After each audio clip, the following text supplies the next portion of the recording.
On this episode of RPG Book Club, we get wrecked, scrub.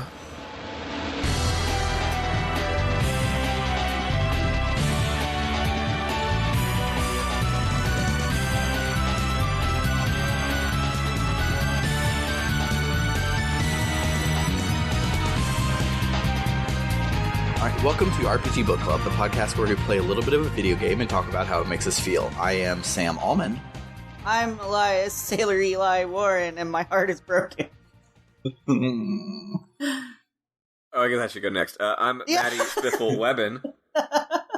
And I am the 50th time you've missed your addition skill combo on that boss fight, Michael Rodriguez. Hi. He's back, folks. What's up? What's good? How are we doing? We're doing good. That's great to hear. I'm just getting over being sick, so sorry if I sound like, I don't know, like I've been crying because of Legend of Dragoon, right? You know? Yeah. Or something like that. But it's just because I'm sick, so yeah, sorry about that. So, Tight. without saying why everyone is sad, but the fact that everyone was sad in our host chat last night made me really happy. Not because I'm like, I like that you guys are sad. Yes, But it's just like, your misery sustains me. That's how Sam was. That was totally him all night. I just had like the giant smile on my face while I was going to bed because like this game means so much to me, and the fact that like it was affecting y'all as much as it affected me, and it's not just like, oh guys, wasn't that the saddest part ever? And you're like, no. I'm like, oh, never mind. Sorry. I can imagine how that's how I would have felt if you guys had finished True Pacifist Undertale, but you didn't. Yeah. So I didn't get to feel that way. Aww. I'm sorry. It's okay. I'm just giving you shit. Yeah. Xenogears was hard to play two games at once with. Yeah, no, I It really understand. was. Yeah. You play Xenogears, you're like, I don't want to play video games. Yeah, Xenogears plays... It's because like Xenogears plays you. That's really how that works. Yeah, it really Russia. Yeah. All right. So today we will be playing part 2 of Chapter 1 of Legend of Dragoon, Serdian War, and we will stop when we switch discs and when our heart is broken. But, We stop an hour or two after that, but yes. Our heart remains your heart gets broken. Heart gets broken, and then you've got to keep playing Yeah. You gotta while go you're snowboarding. sobbing. And you can't hit any of your additions through the stream of tears rolling down your face. Chapter. Just Go ahead. Sorry about that. the ugly crying made everything just so much harder. Yes. It's hard mode. Chapter 1 is like going into a game, like I feel like the developers knew that you were just always going to miss your whole editions and then end up on disc 1 just by the end crying because you can't hit anything ever, and then everything else. Yeah. You're going to be crying anyway. Might as well lean into it. Right. Yeah. But yeah, let's go ahead and win us a Serdian War. If that's dope with everybody. Yeah, absolutely. Yeah. I will say before we do get started that Steven Hillenburg, the creator of SpongeBob, passed away yesterday. And Oh my god, really? we reference sad. SpongeBob practically every sentence on this podcast, so that really Yep, there's definitely going to be at least one Big Thunder reference today, so yeah, if not more Holy than that. shit, I had no idea about that. Yeah. Neither. It really. Yeah, what was it? It was, I mean, it was He was only untimely, like too. What 50 was something. it? It was He's something. really young. Yeah. It was rough, but Yeah, so everybody, pour one out, press F, etc. yeah. Pour one on a sponge. Our boy, Yeah. Just Wow, that's wash with a sponge and a starfish today. Yeah. But yeah, let's get on started on that somber note to make sure that he had Lou Gehrig's disease. That's what it was. Yeah. yeah. Wow, that is sad. But yeah, now that we're appropriately sad to record an episode about the end of Disc 1 of Legend of Dragoon. This is a great tone. Get started. Yeah. Ugh. We're getting real good and sad for And, like, what we need to be sad for. We're priming the audience. While we were playing through it, and Maddie and Eli were just like, "Wow, this is so great!" And like, I love the world fighting tournament, and I love this, and I love that. Everything is happy, and I saved at Helena Prison. I'll play that tomorrow. I'm just like, you poor innocent soul. I was like a boss fight away from it. Is the thing. And then I stopped playing for like 2 days because I got busy. Yeah. But before we get there, let's go into all the fun stuff. So fun stuff. So when we left off last time, we said we needed to go and save the 7th fort. So we do. Like, nothing really interesting happens. We go and we save the 7th fort, and we get done with the first dungeon of the day. Here's a quick question: is it possible to skip this? No. If you go that way, I think Lavitz is like, hey, this is the wrong way, or whatever. Okay, because here's the thing. I totally went the other way, and I went... There was even a little cutscene of the one of Dart and Shauna walking. Really? Also, for the record, I had forgotten that we were supposed to say the 7th fort. I forgot what the point of the plot was at this point. So I was just going. And I saw that cutscene. I saw a number of screens. And I might have even... gotten all the way through the dungeon. I can't even remember, like, if I got to the world map or not, but I got a long way, and then I was like, I should probably go back and do that other way, because this is clearly the right way to go. I should go the other way and see what's lying in that direction, and then it's like, oh, this was the thing I was supposed to do. Yeah. Nice. I swear, I actually think I got all the way to the world map. So maybe I would have just gotten the world map and then tried to go to the next place, and it's like, there's no next place to go to or something. Yeah. I don't know. Maybe so. It was really weird. I don't know. I haven't tried it that way ever. So I don't know. Oh, while we're here, we might as well save this fort. But yeah, so we save the fort. The only bit of cool thing that I had is there's a dead body of the bad guys in the bottom, and if you talk with it, Lavitz says there's no ally or enemy for the dead. Please rest in peace, because Lavitz is a great boy. Yeah, he's really good. And yeah, so he's wonderful. yeah.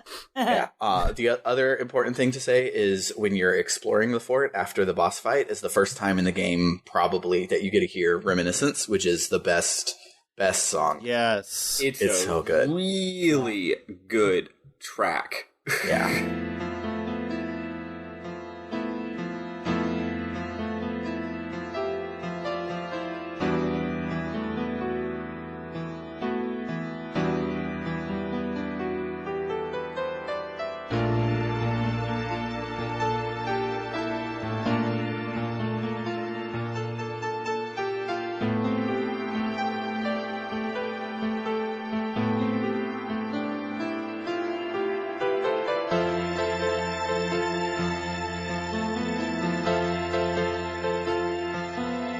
And later, I thought they were using it, but they actually were using Rose's theme, and Rose wasn't even in the scene. So I don't even know why they were using Rose's theme, because they're very similar. I'm just like, you had a sad piano song. You don't need a second sad piano song for the scene. You need all the sad piano songs. Right? You need lots of sad piano songs. But yeah, no, it whips. But yeah, so we decide to go to the dragon's nest. So we make our way through the marsh, and Shauna trips, and Dart carries her for like 3 feet, and it's a super sweet scene. And yeah, there's our second dungeon done. 2 dungeons down, 12 minutes in. Damn. We're good. Yep.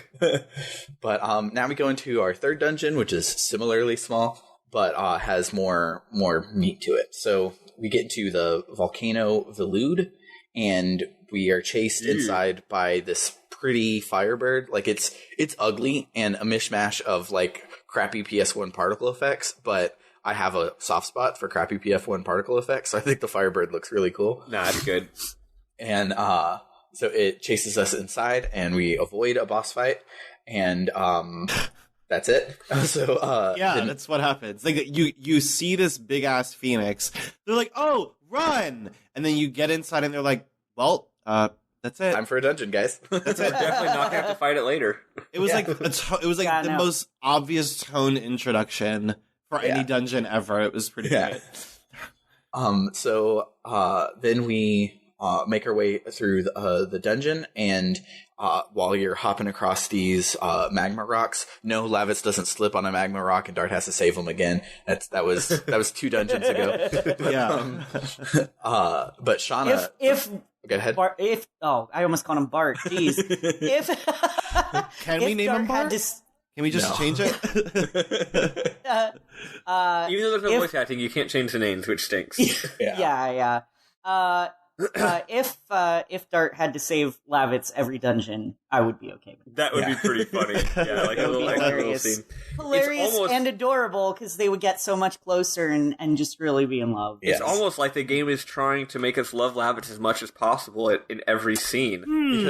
Because he's great. That's why. Yeah, just because he's wonderful. great. He's the best boy. That's the reason why. He's absolutely the best boy. So Shauna does some more mystical shit that nobody seems to care about, and she runs off and starts talking to a giant corpse. And Rose is like, "Oh, hey, it's a Virage, and it's still alive." She says that the Virages were basically the Winglies' answer to dragons, and they were like designed to kill dragoons and dragons. Also, once again, they took a word and changed one fucking letter in it. Right? Virage. I can't get over how dumb the word Winglies sound. Yeah, it's probably the worst word. Like, we talk about names in this game a lot, and I think Winglies are the worst one, especially because, like, as you can probably tell, Winglies are the real bad guys of this whole game. Like, and they sound super intimidating. Yeah, like, thankfully the bad guy for it, Melbu Frama, is a much better, more intimidating name, but he's still just like, "I am Melbu Frama of the Winglies," and you're just like, but you sound dumb. Yeah. So yeah, Shauna's talking to it, and Rose is like, "Yeah, this huge ass alien monster thing kills dragoons and hates dragoons, and also it's still alive. So let's get in a boss fight."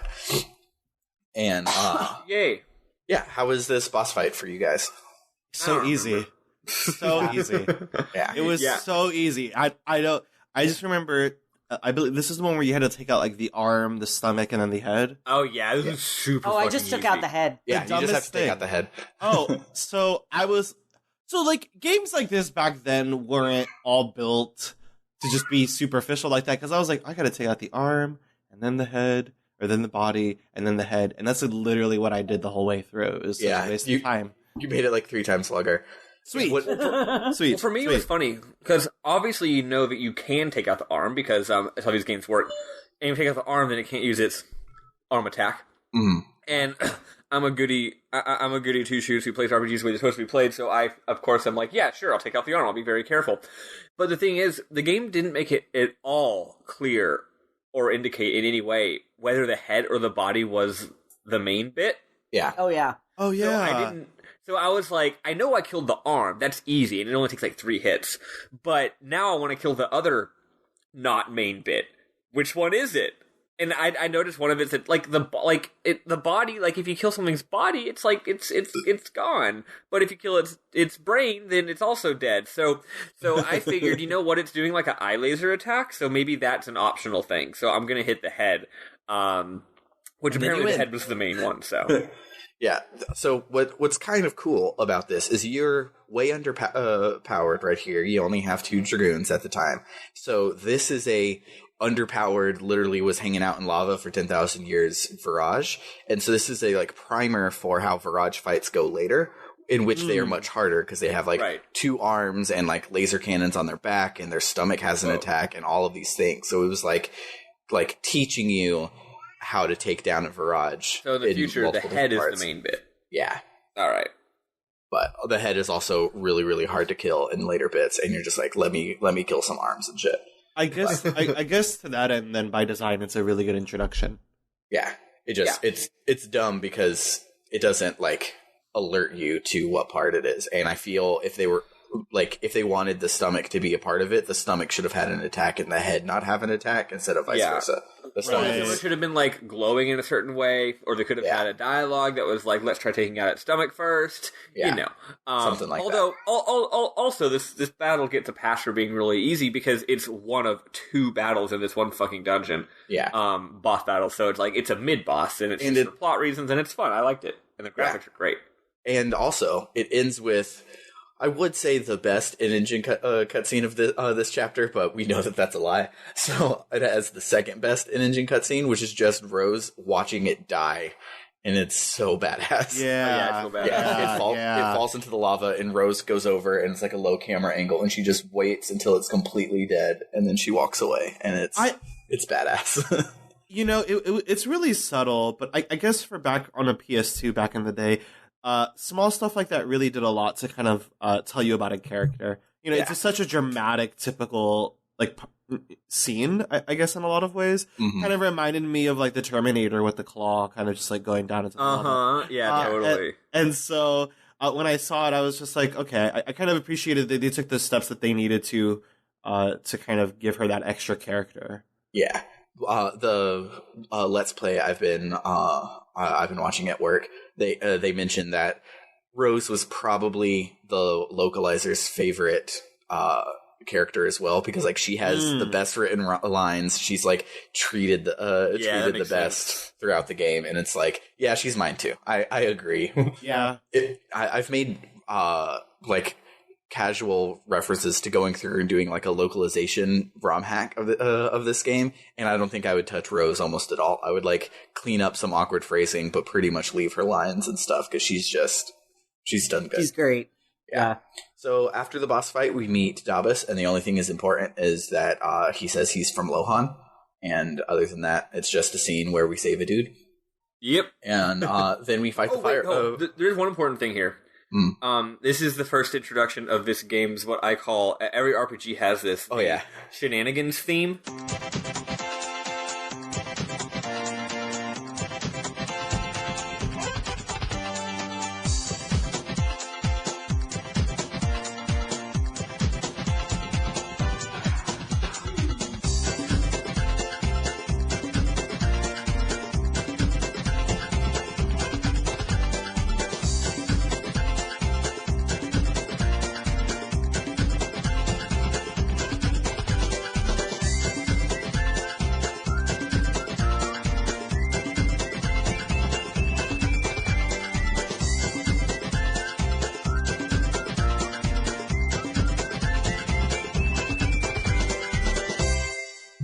It has a good shenanigans theme music. It's riding it's riding high on a positive rhythm. Yeah, is that what it's called? That's what it's called. That's hilarious. Yes, yes.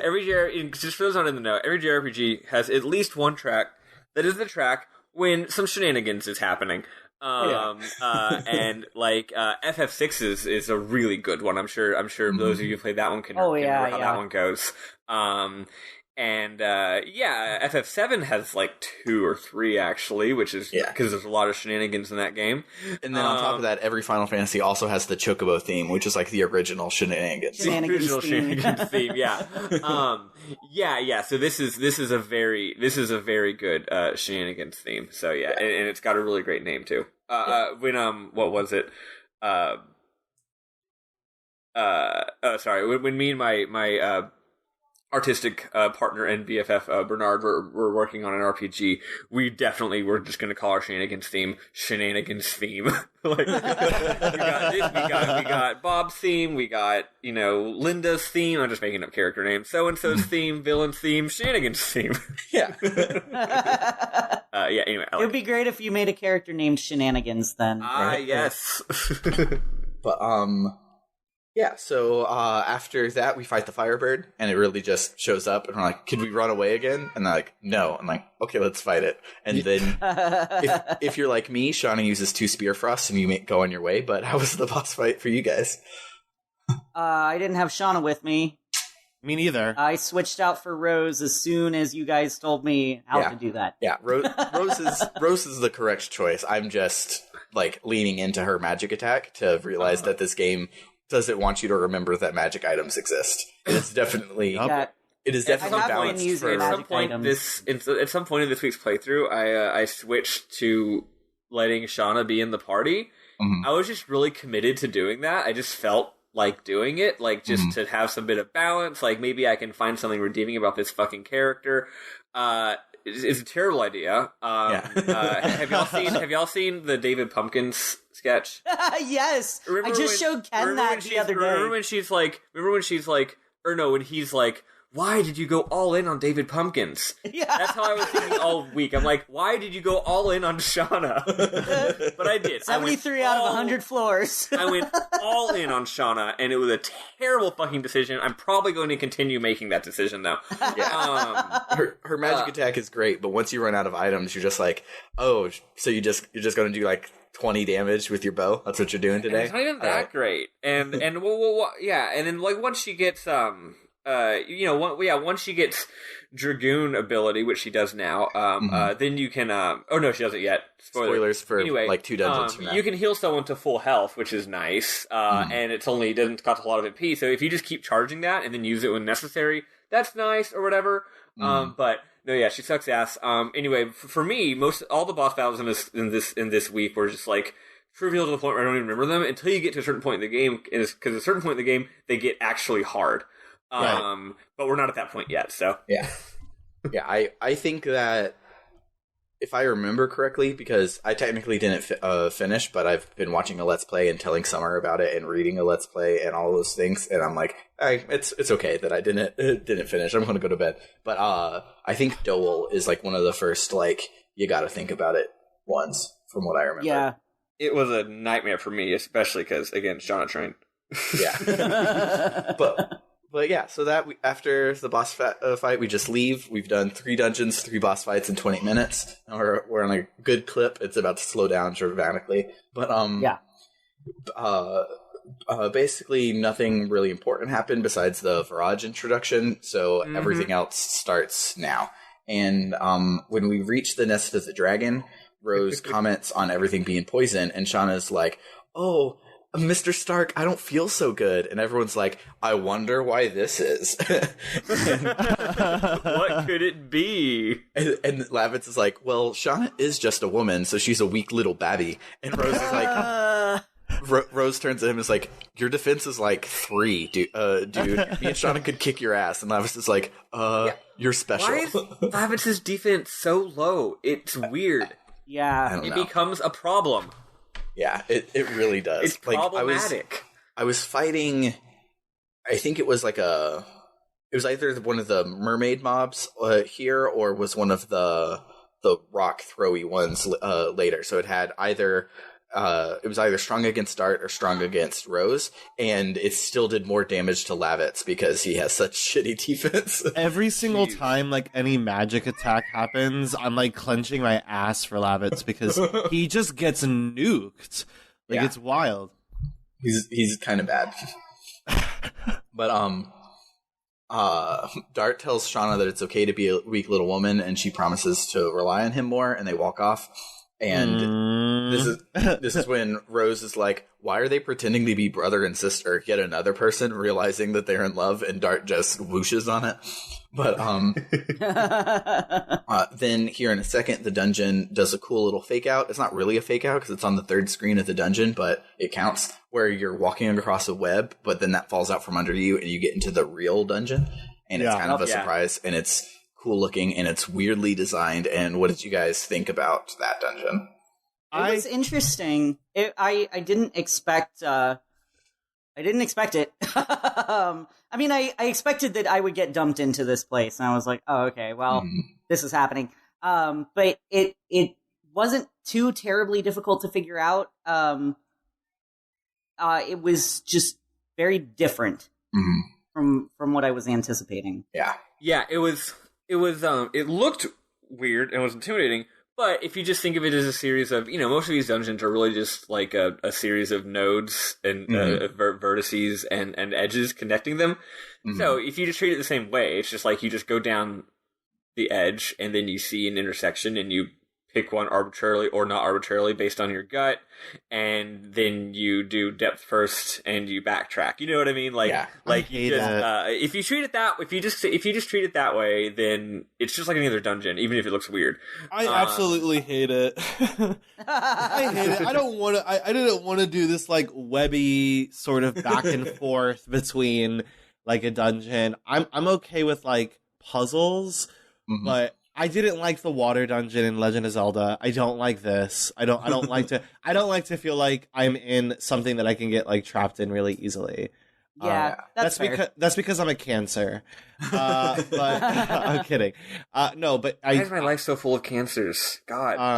I don't know. I'm so sorry for your loss. I'm a Gemini, by the way, so you're a month away from having me be a Cancer as well. Wow, yeah, and I'm a Slytherin, so. Well, no, I just don't like. I don't think that these types of dungeons offer me much. Right, like all I am is just going from one room to another, remembering where I last was, and like I wanted to get to the end of the dungeon, but before I knew it, I had gotten every one of the fucking items, like unintentionally. And I was like, okay, I guess I can't complain, but also I just spent 30 minutes doing this. So it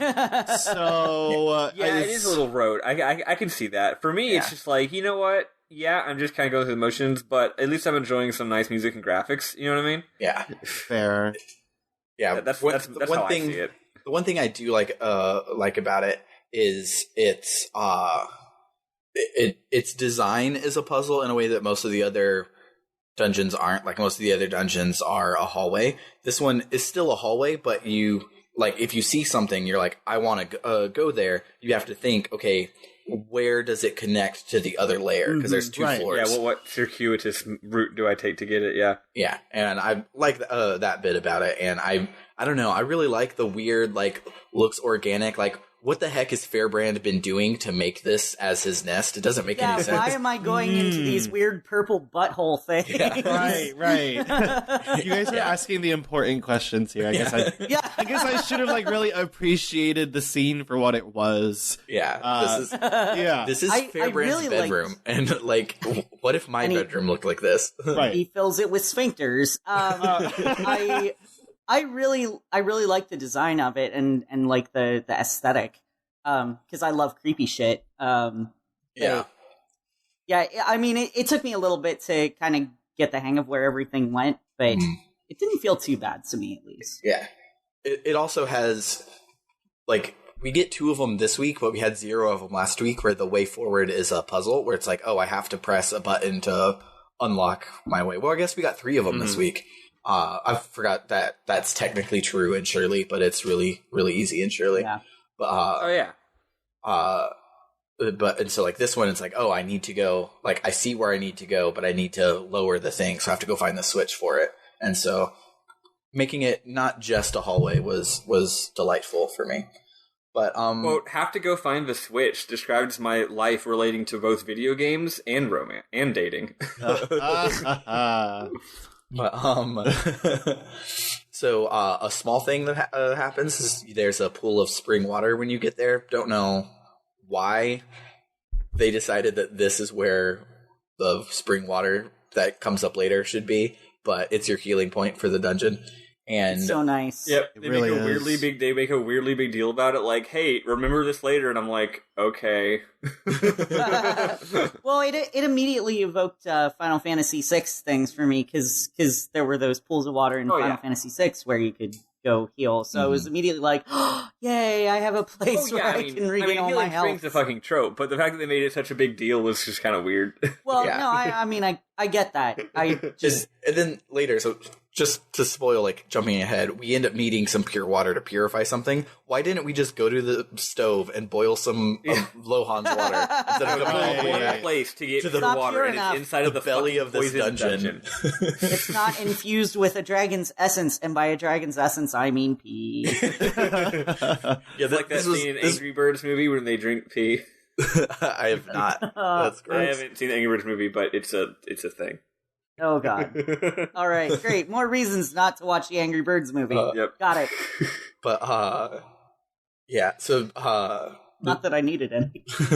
So you get the spring water and you make your way through the dungeon. At the end of the dungeon is, like, it's such a really cool part, but it comes out of nowhere, and it's one of those things that, like, on retrospect, I really, really like it, and if you're a diligent NPC person, it's better for you, but if you just didn't talk to NPCs and you're just basically following waypoints in a game without waypoints, you kind of just get blindsided by the fact that Lavitz's, like, mentor is the boss of this dungeon. Yeah. And, yeah. Yeah, and so like there are NPCs that are like, oh hey, we've been at the Civil War for 18 years ever since Graham left and stabbed Servia in the back and joined Sandora, and so that's been going on for 18 years. But we've had a truce for like the last 5 or 10, and things have just started up again this last year or whatever. And you talk to them, and so you know that Graham is an important person, but none of the major cutscenes have any of that. So you just come into like what looks like a throne room, and there's just a dude, and he's just like, "Hey, Lavitz, what's up? Remember me?" And the player does not. And I'm just like, no, You're just like, cool. I don't. I did because again, I'm a good little NPC girl, but I still, I mean, there's a lot of NPCs and they're not very well translated. So Yeah. like, I was like, I think I remember someone named Graham. Yeah. No, I did basically get the gist of it, but it is still weird because it's just like like it's not like there's a buildup. It's not like we're going to this guy's fortress or something. It's just like we're going through an unrelated dungeon, and he's just like, "Sup." Look, Yeah, I realize here I'm making excuses, but I have a limited amount of time to play each week. So yeah, Yeah, and like You gotta play that's the game the way that works for you. that's a totally like valid I way to can't play the game. I can't not talk to every NPC, and if that means that I don't get a lot of sleep, so be it. Yeah.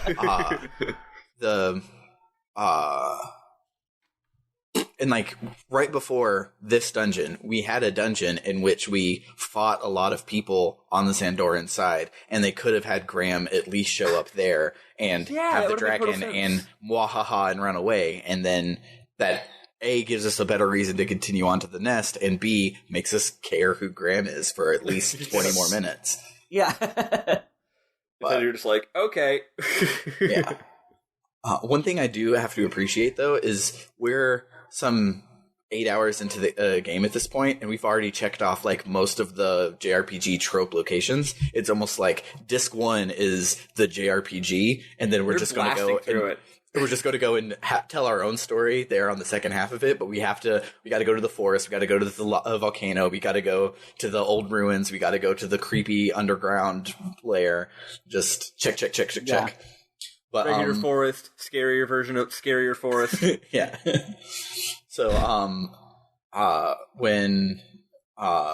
So when you get over there to Graham, Lavitz catches us up and is like, "You are my dad's best man and the head of the second knighthood, and I'm gonna kill you." The way that I told it to Summer, I was like, "My name is Lavitz Slambert. You have killed my father. Prepare to die."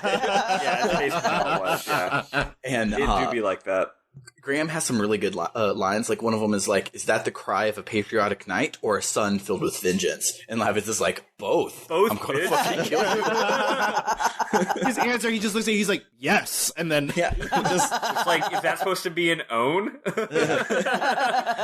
And so Graham is like, "Yeah, but look at this cool ass superpower I have," and turns into a green dragoon, and then summons Fairbrand, and then we fight. And how was the fight, guys?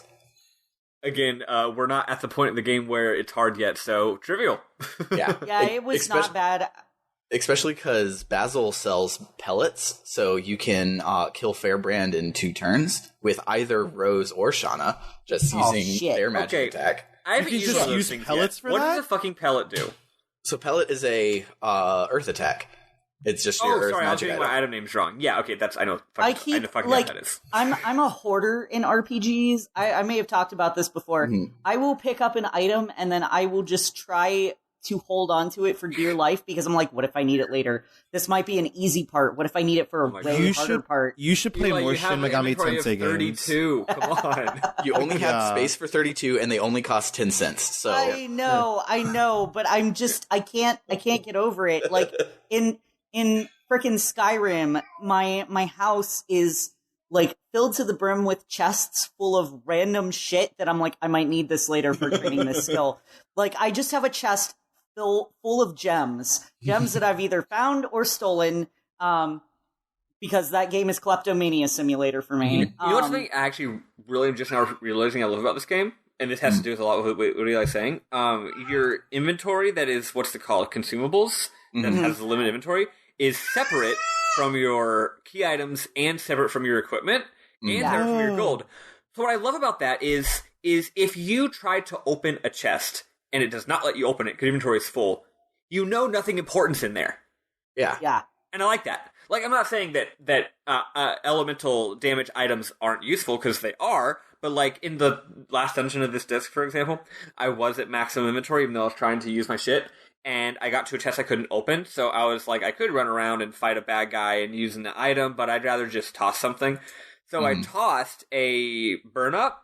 I opened the chest, and it's a burn up. But like that was eye opening. That like defined the game for me. I'm like, yeah, look, these consumables, you're always like every chest is in the game is either money, equipment.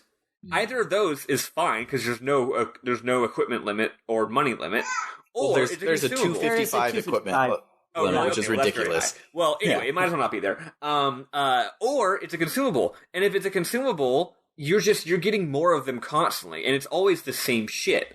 So it's just like, yeah, I'll fucking use a lightning all or a wind all. I'll probably get one later in this dungeon. Yeah, Also, in the dungeon, I feel like it tends to give you the items that are gonna be relevant to the boss, because I don't know what elements the boss is gonna be going into the dungeon.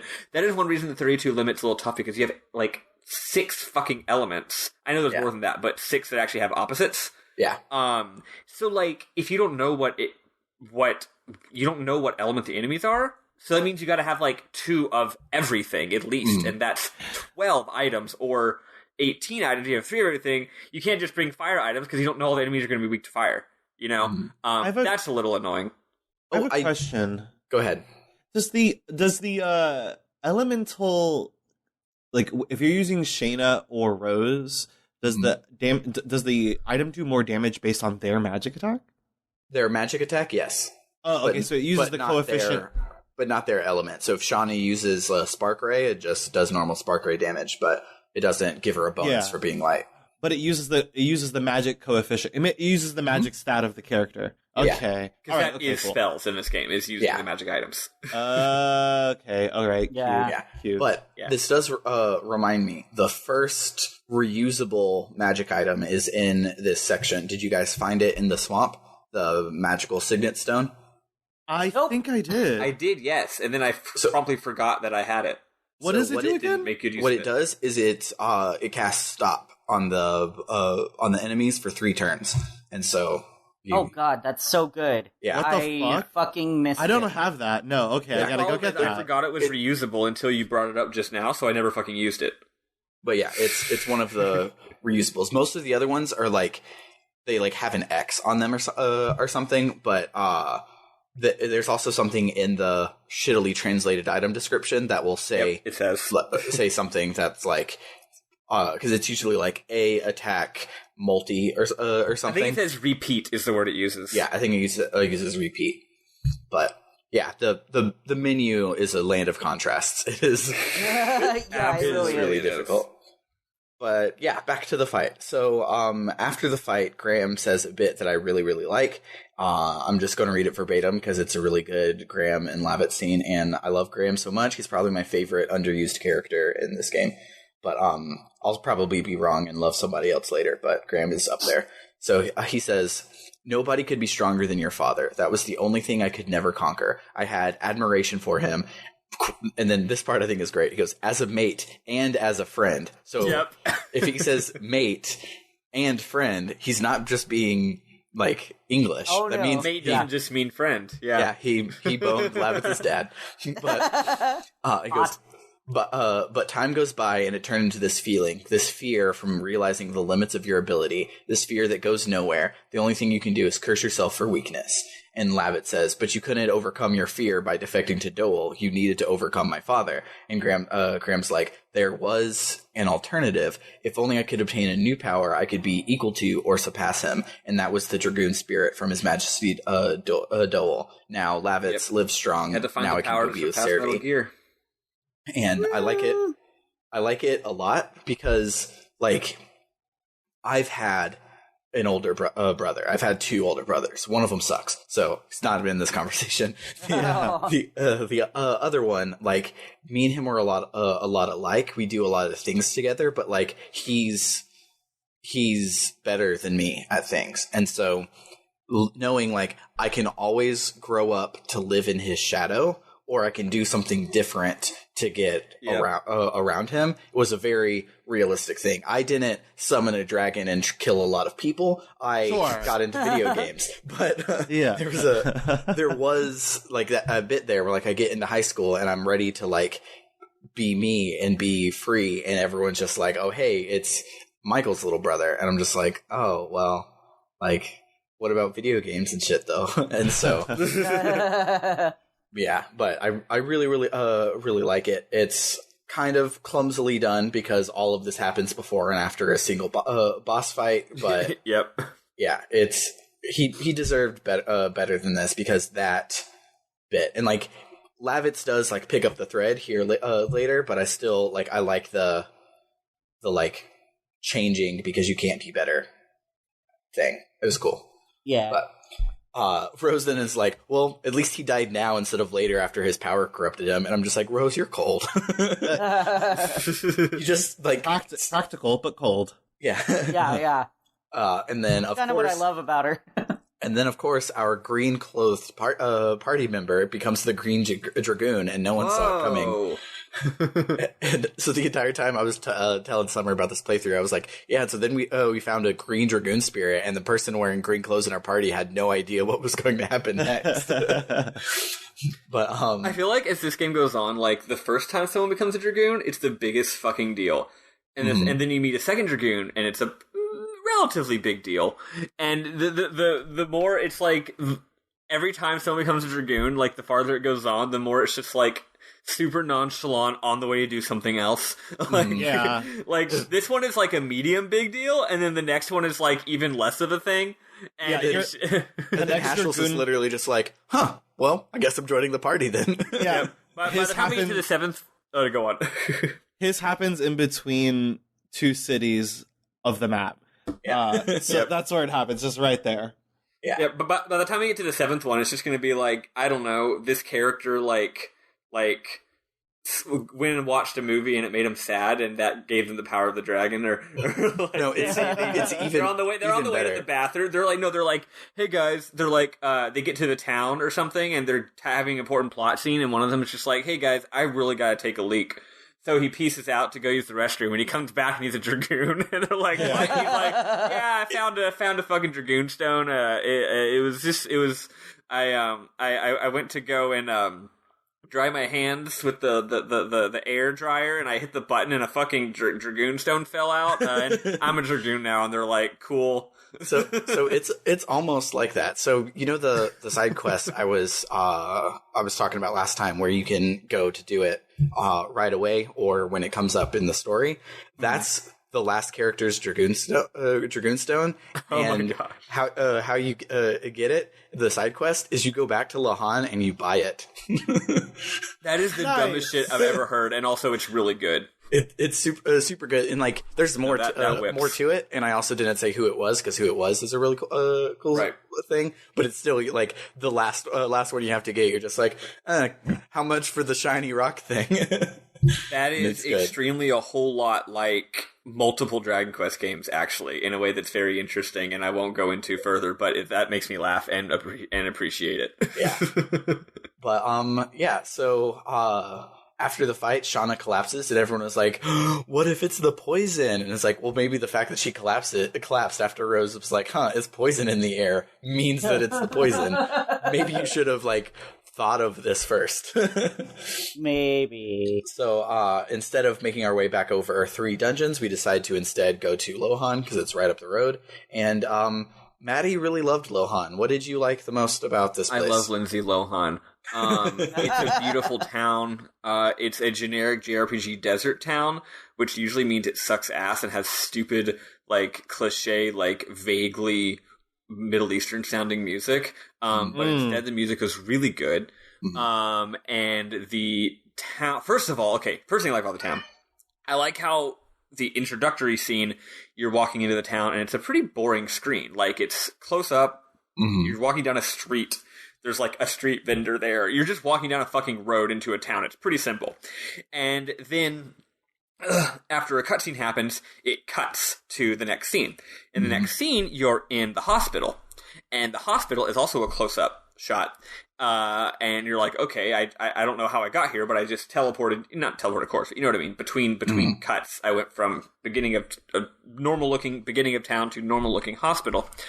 And then after you finish being in the hospital, you go to the town proper, and you are somewhere completely different. It is and you are in the middle of this deep, labyrinthine, bustling city, and you don't even know how you got there from, like, you don't even know how to get back to the beginning of the town. Yeah. Like, you don't even know, like, how you could possibly get to where they were a second ago in the cutscene. It's really cool geometrically. So, like, okay, so the town's a long, deep hallway. It's a canyon, basically, where the walls are buildings, basically. And there's multiple layers.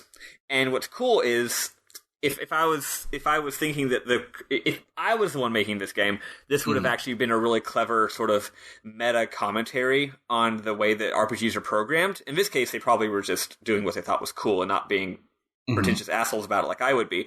But in you know, traditionally, or one way that a lot of JRPGs are done is that all of the interiors are on one map.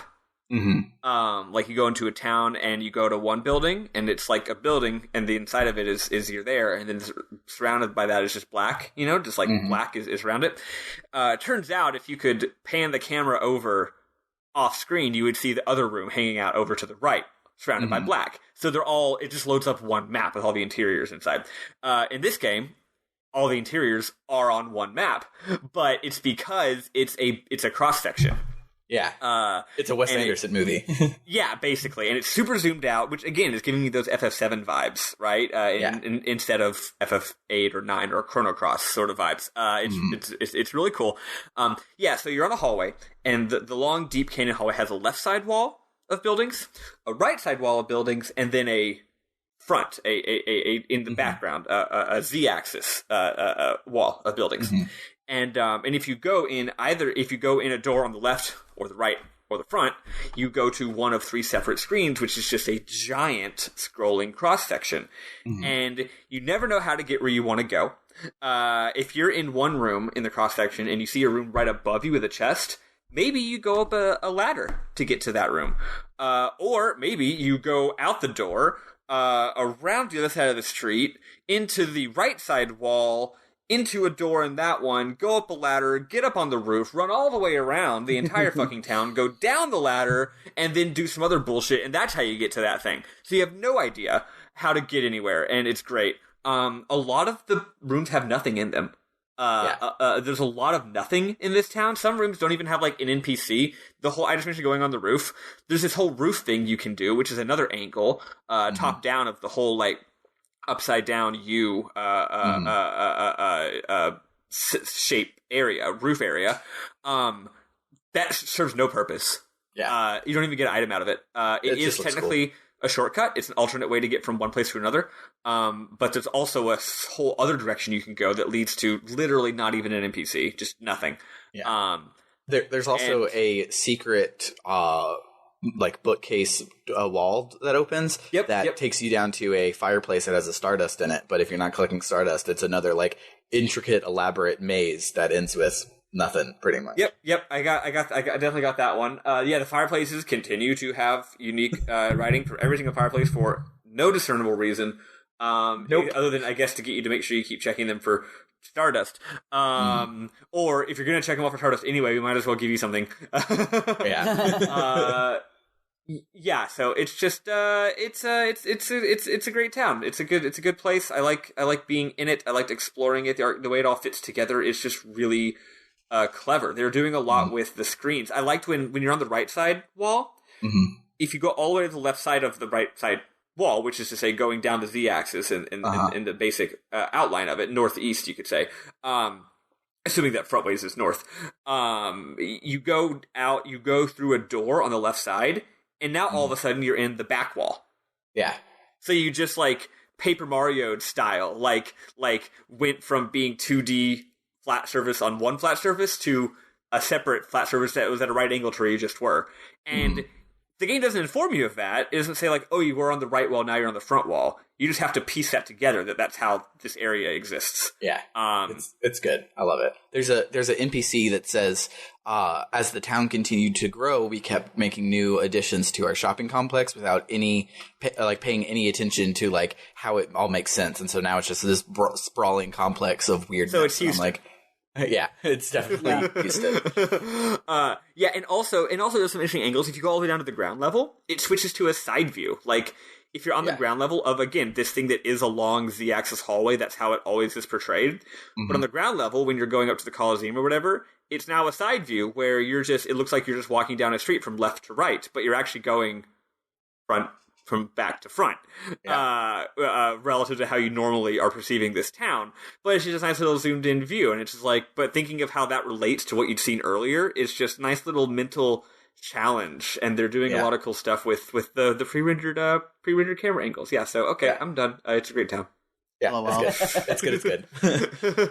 But yeah, so when we first get there, we go to the hospital. The doctor's like, well, it's dragon poison, and it's poisoned her mind and probably can't be fixed. She's only got a week to live. But if you found the Dragony plant. Yeah, that's the one. That's definitely real. Sign this waiver saying I'm not liable if she dies while you go and find it. Yeah, that doctor seemed... Are you an unethical quack? Yeah. It's really real. And so he's like, go off and find it. So you explore the town, and that's harder than it should be. And you come across Dabis, and he says he thinks that the Dragony plant is in the back of the dragon shrine. Who'da thunk it? And Rose says that that would be beyond the weird, gross pseudo-wudo that we saw at the Dragon's Nest. And if only we had a Squirtle gun to get past it. And so that means we have to go get that pure water from the dungeon we were just in instead of boiling it ourselves. And on our way out, you can't just pour scalding hot water on it. Or walk around it. It's blocking your pre-rendered path. Burn it up path with fire, like Jesus. Right? It's blocking your pre-rendered path, but not like the actual geometric you could path. Totally get around it. Yeah, but you don't have to use the pre-rendered path. It's okay. We'll understand. But so on your way out, take the path not pre-rendered. I took the path less had hit detection on it. Yeah. the collision map. On your way out, you buy a water skin from a street merchant who is greedy and wants $1 bajillion for it. So you have It's apparently an amazing bottle. So you have a tiny little haggling mini game. How much did you guys end up paying for your water skin? Nothing. Oh, no, nice. Good job. Nice. Thank you. It wasn't much of a mini game much as you just keep saying no. I'm not going to pay that. I was worried it would do the thing where if I said no enough, he'd be like, okay, fine, you can't have it, you know? Mm-hmm. So I chickened out, and I think I ended up paying probably one amount more than nothing, which is either 100 or perhaps 10. It was 100. It was here's the thing. 100 is fucking nuts, right? So once it got down to 100, I was like, I'm a little worried if I say no again, I'll not get it actually at all. So, okay, fine, I'll just pay 100. Who gives a shit? But then the funny thing is the writing, he's like, hey, nice, awesome, good doing business with you. And he's like laughing to himself like, ha, what a rube, I made him pay $100 for a bottle. I'm like, dude, 100 is nothing. You did not get me. Fuck off. Yeah. This is, I think the free is supposed to be an Easter egg. I know it because I've done it for forever, because Dart is like, lower it one more time, and then it gives it the 100, and he's like, this is as low as I can go. It seems like it's trying to make you buy it for 100, but then just saying no one more time, and so it'll give it to you.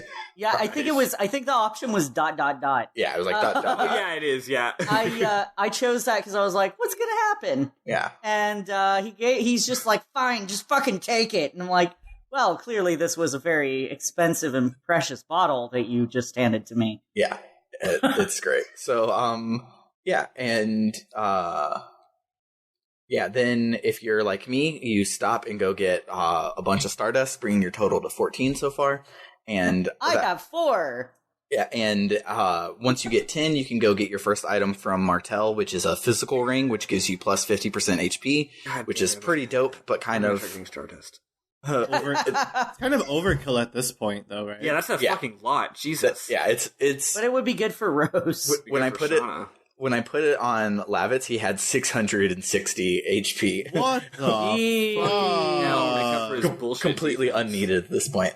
But yeah, it helps with his terrible defense. But yeah, if you actually do it right here where I'm talking about it, it sucks because you don't have the shortcut back to Bale and you have to go through everything. I got it after the 7th fort. I just forgot to talk about it until now. Gotcha. But yeah, so we get our water and we spray Sudowoodo and we make our way into the second dungeon-y dungeon of this playthrough, which has puzzles and lore and minecarts. Oh my, what did you guys think about this dungeon?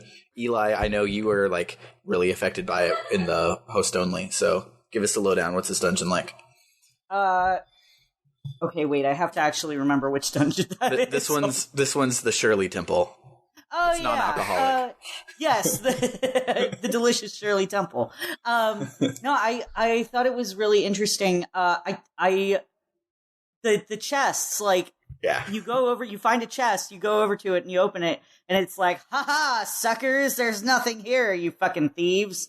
And I was like, oh, that's interesting. Like, it's really kind of messing with me. Mm-hmm. And so, you keep going through. There's some puzzles to get through. I looked at a walkthrough to figure out what the number puzzle was because I was like, I ain't going back through there. Right. So is it the same every time? I thought it was randomized. Yes, it is the same every time. It's 352. Oh, I thought it was. For those of you who are struggling with it, 352 is the code to get through Shirley Temple. Yeah. It's really easy. You just ride the minecart and it tells you. So yeah, and I wasn't going to bother with that. The minecarts were cool. They were neat. Yeah. And there were some puzzles to like.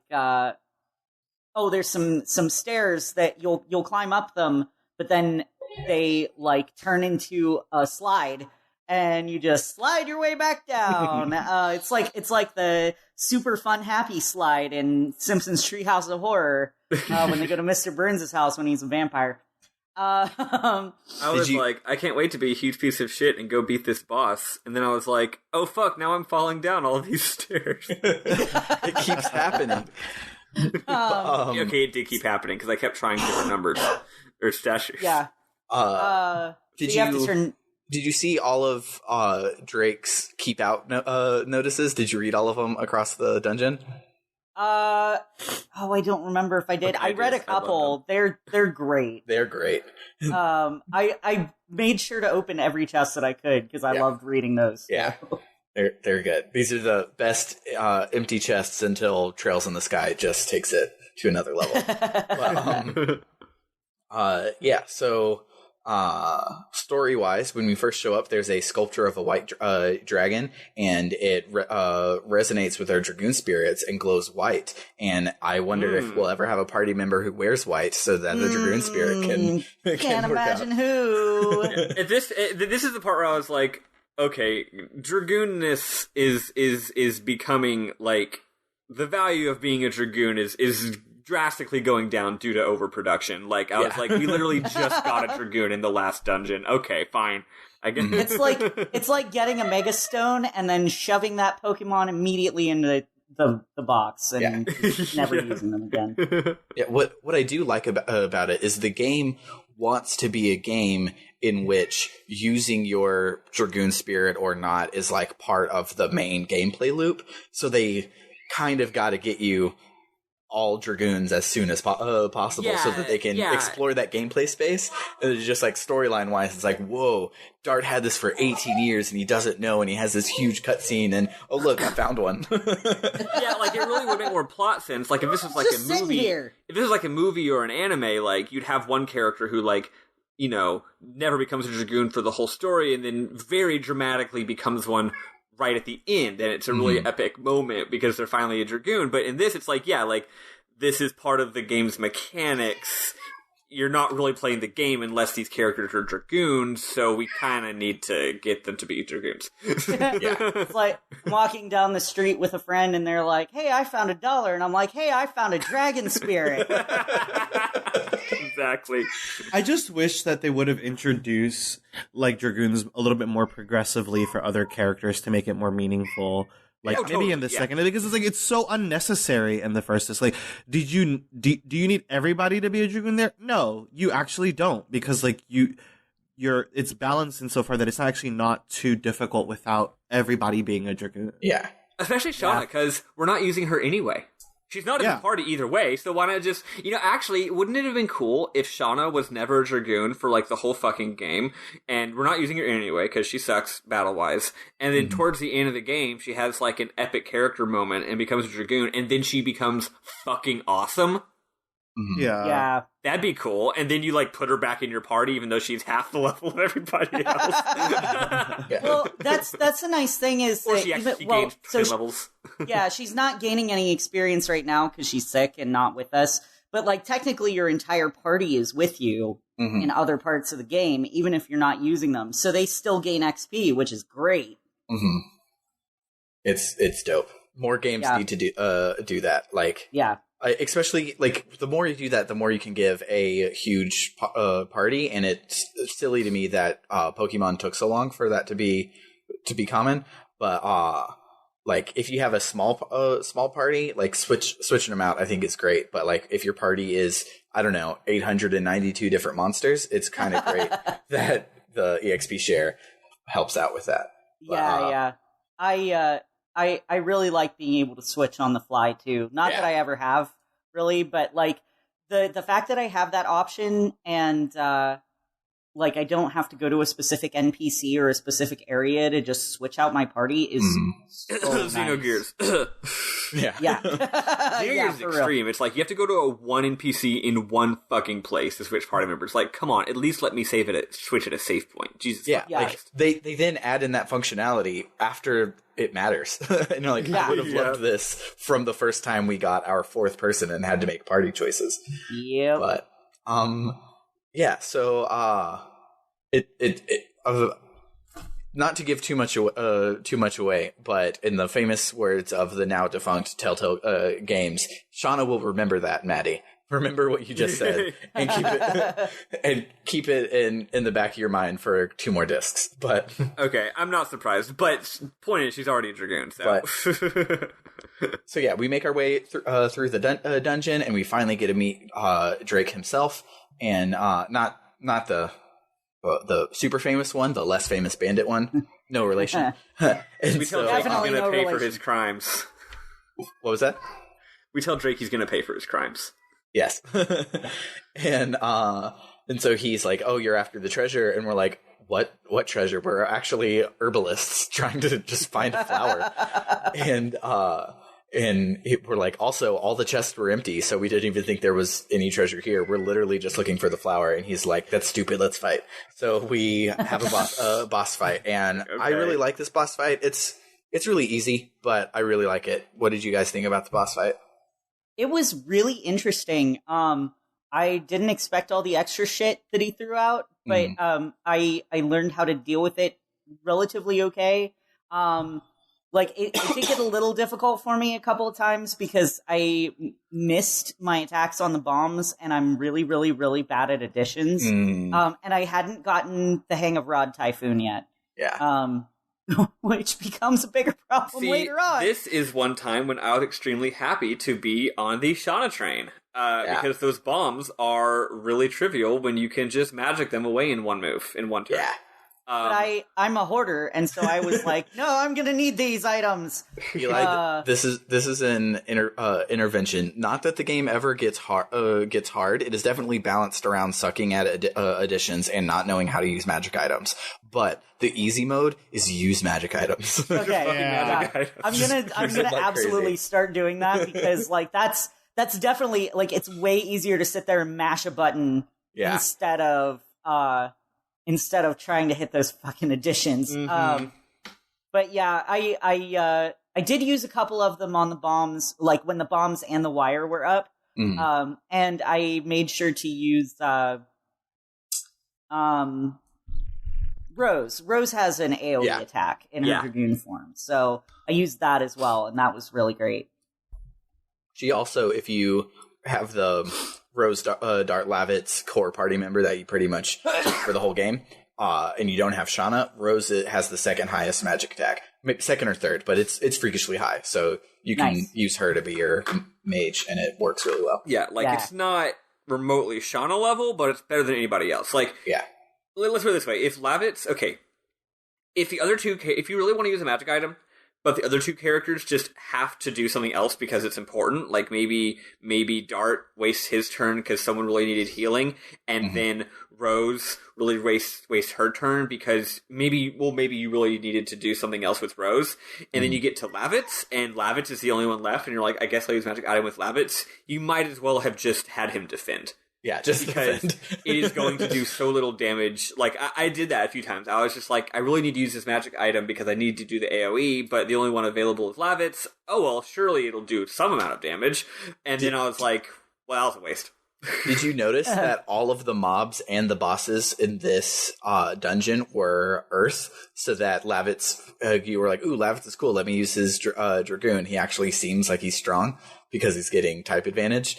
But when he no longer has type advantage, he sucks really bad. Nice. I did not notice that. But yeah, they're all Earth, so that he his second rocks. magic move is amazing, so I always just use that one. Yeah, he's basically. You end up using Lavitz as your support character because his Rose Storm is legit.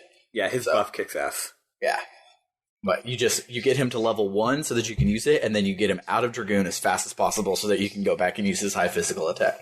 Yeah, totally. But yeah. So after the boss fight, Drake dies and is like, I must protect Shirley, and we're like, who? And then that's when our ghost GF shows up. He surely must protect her. Yeah, exactly. I'm so clever. And so she right away recognizes Rose and is like, oh, you must still be on your sad journey since we last met. And I'm just like, damn, Rose, like, all we know about you is that you've been sad for a really long time. Me too. But, right? Relatable content. Yeah. I am also on a sad journey. But we asked Shirley, like, hey, you got any Dragoni plant? And she's like, that's fake. And fake news. And she's like, but I do still have my Dragoon spirit, so take it, and when you resonate it with your own, it'll be healing light, so you can heal Shauna, because surely she won't resonate it with herself. And yeah, that joke will get funnier every time. It won't, but the fact that it doesn't get funnier makes it funnier every time. Yeah.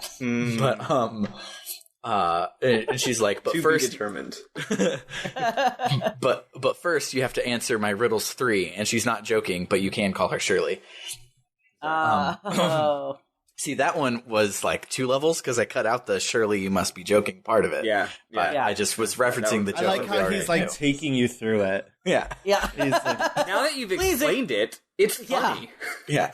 So my favorite thing about unfunny jokes is then explaining them as if they're like the funniest thing in the world and the person just didn't get it. And that therein lies the humor that I go for, which is why I will never be a professional comedian, because nobody else likes that. Well, here's the thing. I like to do that. I did that a lot with my ex, and they didn't think it was funny when I did that. But I thought it was extremely funny, so I would continue doing it because it's about my enjoyment and not their enjoyment. Yeah.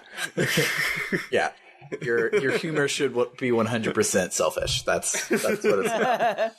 But yeah, so now we have this game's not a battle boss fight, and it was pretty popular at the time. There's like a series of like hidden mini bosses in Final Fantasy VII that do it, and I think there's one in Final Fantasy VI. I don't remember, but like all throughout this era, there was usually one boss fight in which you defended and did something else. Which is really cool. But for this one, Shirley asks you questions, and most of them are obvious that you can't get wrong, and the other ones are even more obvious that you shouldn't get wrong. If you get them wrong, she attacks you. But you should be smart and know what the correct answers are.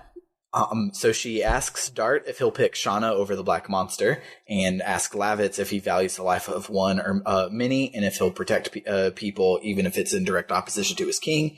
And both of them, Dart definitely picks Shauna, and that's how he doesn't get hit. And Lavitz picks to protect one and not many, and that's how he doesn't get hit.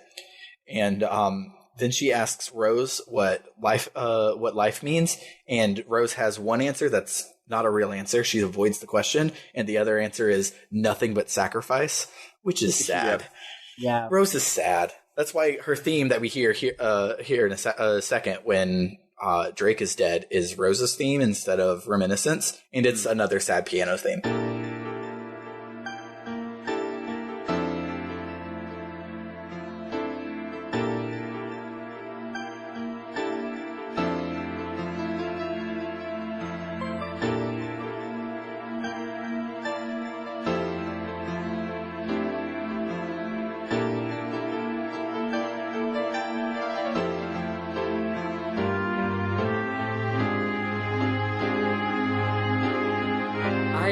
I like how they're delaying actually characterizing Rose and explaining what her deal is, but like they're like, look, we're not getting to what Rose's deal is yet. Maybe we'll get to it in disc 2. Maybe we'll get to it in disc 3. But because we're not there yet, we're still just going to characterize her in little bitty ways. So it's like you're sort of picking up what her deal is secondhand, and I like that. I like it a whole lot. It's way better than like the announcement that Lavitz has at the beginning, and he's just like, I am Lavitz Slamberg. I am a great person. I am a knight, and I am here to help you. Yeah. And like in this scene, like this is the first of, or not the first, but this is one of multiple scenes where you run into a new character, and Rose is like, oh yeah, I know them. Yeah. I also, I also kind of get tired of like the Lulu effect that I call on characters, like. They're moody, they're dark, and that's their shtick. You know, I like how, like, she kind of, when she says sacrifice, I'm like, oh, okay, that gives us a little bit more about Rose that otherwise maybe we wouldn't have paid attention to. Yeah. And it's just, like, easily dismissed, you know? She's not just being emo. Right, exactly. Yeah, she's, like, tortured and not just my parents didn't hug me and so I'm going to hang out and wear all black. Right. She's not Michael. You're right. She's a big titty goth GF, but she's not, but she's more than a big titty goth GF. Yes. Yeah. So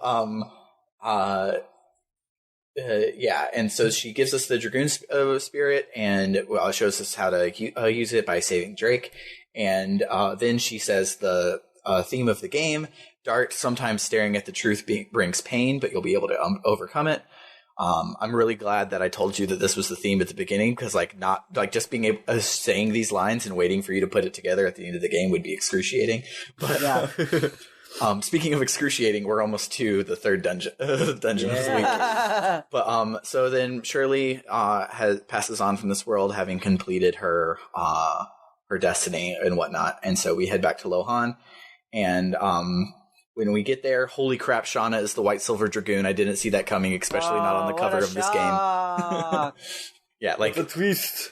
Like the cover of the game is Dart, Rose, and Shauna in their Dragoon forms, and so this is the least surprising bit of the whole game.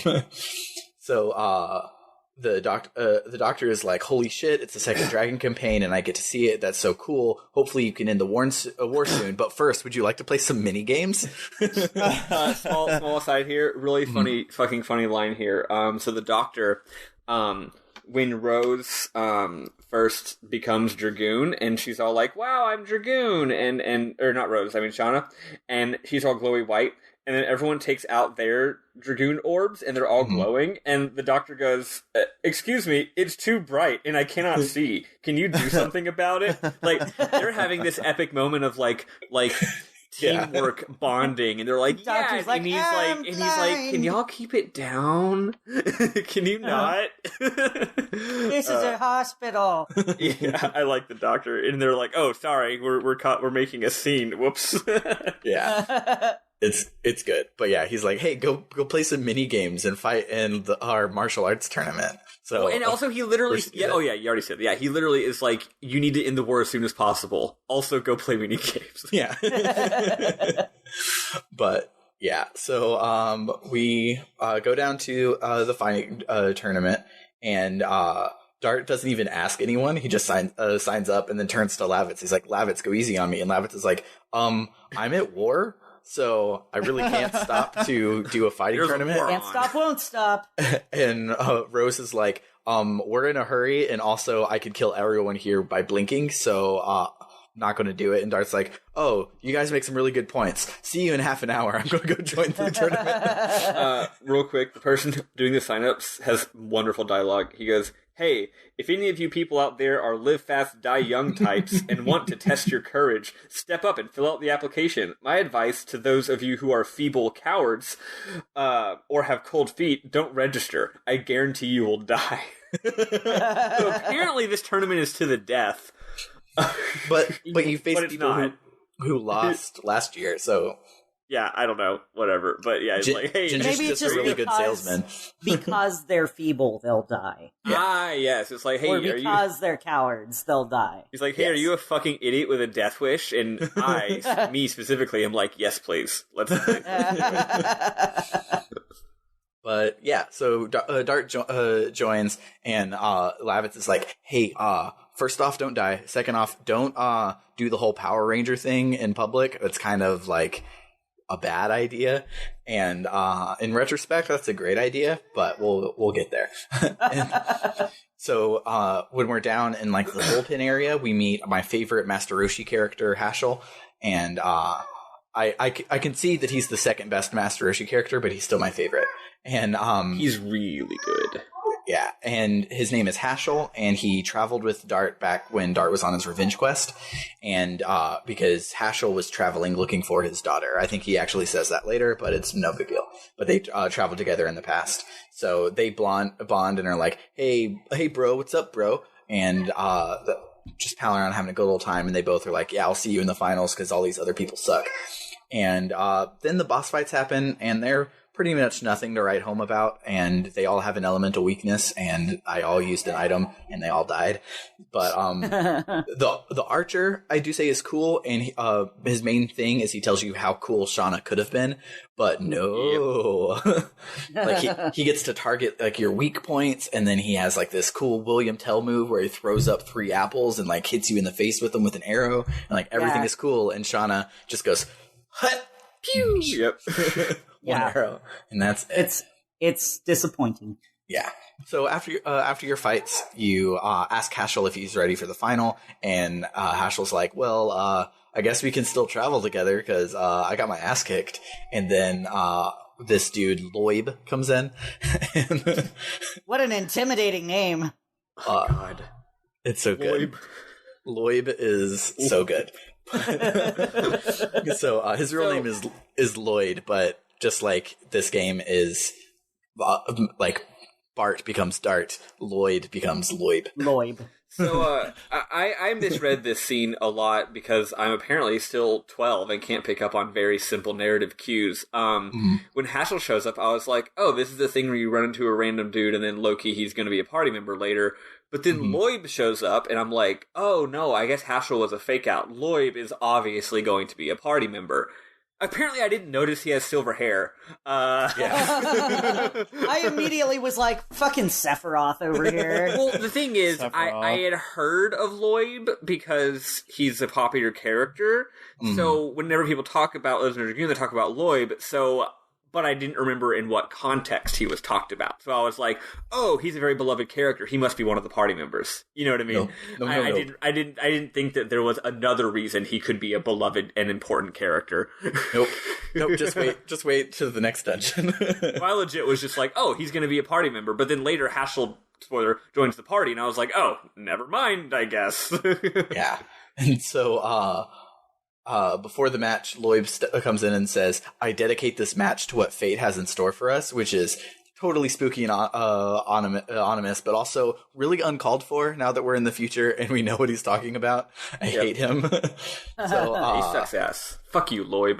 Yeah. So in the fight, Lloyd counter animes Dart and it's completely unwinnable. Like, it doesn't even bring up the miss thing when your sword whooshes. He just says too slow, and it's You're great. too slow. Yeah. Zeta slow. Sorry, that's World Ends With You. I don't even know if any of you guys have played it. I haven't played that yet. I'll play the Switch version though for sure. Yeah.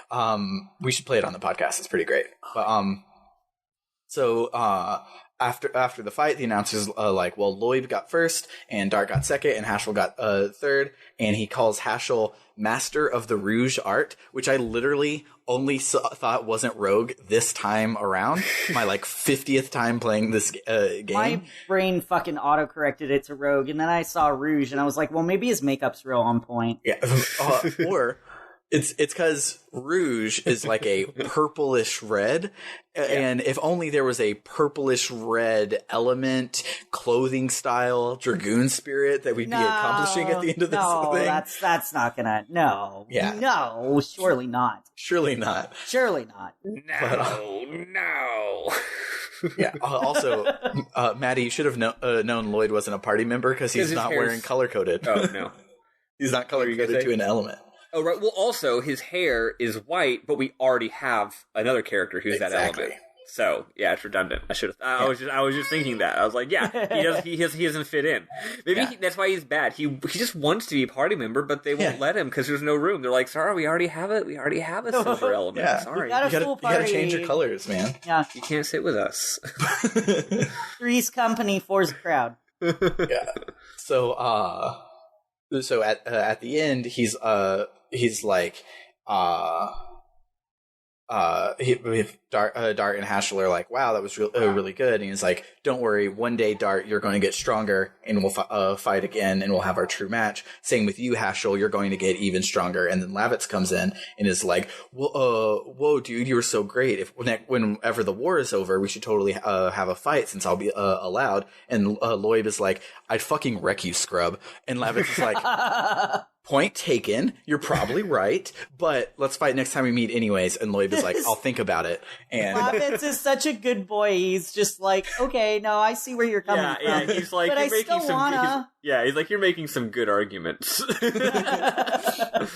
Yeah, and so Dart is like, hey, Haschel, come see my friends. And Haschel is like, you have friends? Now this I gotta see. And finally getting Dart back for all the times he said that same shit about Shauna. And so then when Dart shows up, there's a lot of really cute scenes. I know we're going to want to talk about the end of it. Scenes. Yeah, I know we're going to want to talk about the ending a lot, so I'm going to skip over them. But basically, Shauna is like fawning over Dart, and Dart is not picking up on it. So Haschel steps in and is like, "Oh, well, obviously she was talking about me." He's giving eyes to Lavitz the whole time. He's just like, "Oh, Lavitz is so beautiful and great, and I love him." And I want to be with him forever. Haschel joins once again. Haschel joins the group and immediately understands what is happening. Yeah, because so. Lavitz is the best wingman Shauna could ever ask for because he risks death to help her out. And so he goes over and he's like, hey, hey, Dart, I have a huge crush on Rose. I want to take Rose to all of these mini games so we can have time together. You take Shauna so she won't be bored and y'all can go on all these mini games and have time together. And Rose is like, you fucking touch me and I'll kill you. And he's like, Rose's reaction. Go with it. She just fucking socks him. Yeah. It's so good. He's like, Rose, please. And then that's it. And Dart's like, what do you mean take Shauna? And Haschel's like, don't worry, I got it. And he takes Shauna to walk off. And Lavitz is like, Master Haschel. And he's like, look, if Dart can't make up his fucking mind about her, I'll just take Shauna. And he's just like, yet again, Dart, pay the fuck attention. So, then you have a minigame carnival. I think there's like 6 minigames. I just threw stuff at the chipmunks at the very beginning because I was in a hurry to get through it. But, I did the what's so I tried the dodging puzzle and it's too hard because of input lag. It's hard. It's hard in general too. I cheated at the what's wrong with this room puzzle by taking a picture of the screen. The fact that I didn't even think of doing that shows how fucking stupid I am. Well, I didn't do it the first time, and I was duh. yeah. I didn't do it the first time, and then I was like, wait a minute, I have my phone right here. Yeah. You're like, hell yeah, this is the future. I don't have to, like, in 2000, this was like a big deal where you're like, all right, well, let me mentally take note. But now in the future, you're just like, camera phone. Well, yep. So, and I bought enough tickets to get a Healing Rain. Yeah, that's because that's I spent $600 on a Healing Rain because Healing Rains are great. That was what I did. Yeah. Actually, I ended up spending $800 because I wasn't paying enough attention. Yeah. Here's the thing about this carnival. They're doing the whole Carnival of Wonders trope that's in a lot of games, maybe not starting with Chrono Trigger, but very famously done in Chrono Trigger. These minigames are all fucking terrible. Yeah, they're bad. And they're not all terrible across the board. Some of them are kind of fun. The one where you have to throw the balls at like the monkeys and dodge theirs is kind of fun, actually. It's like a really bad shmup, but it was cute. I like that you can knock over the scenery. Yeah. But here's the thing: the rewards are horrible. Yeah. You get three whole tickets. I played every single minigame because that's how I roll. And I thought, what if there's a good prize? Every single minigame costs 1 ticket to play, and you win 3 if you win. And that's a net gain of 2 tickets, which, mind you, these tickets do not cost a lot of money. And the main thing is, the minigames, none of them are trivial. No. None of them are They're all easy. hard. They are all either straight up hard, or at least, like, require a decent amount of fucking effort and time. So, like, you are not guaranteed to actually win. So, it's a net gain of 2 if you even fucking win.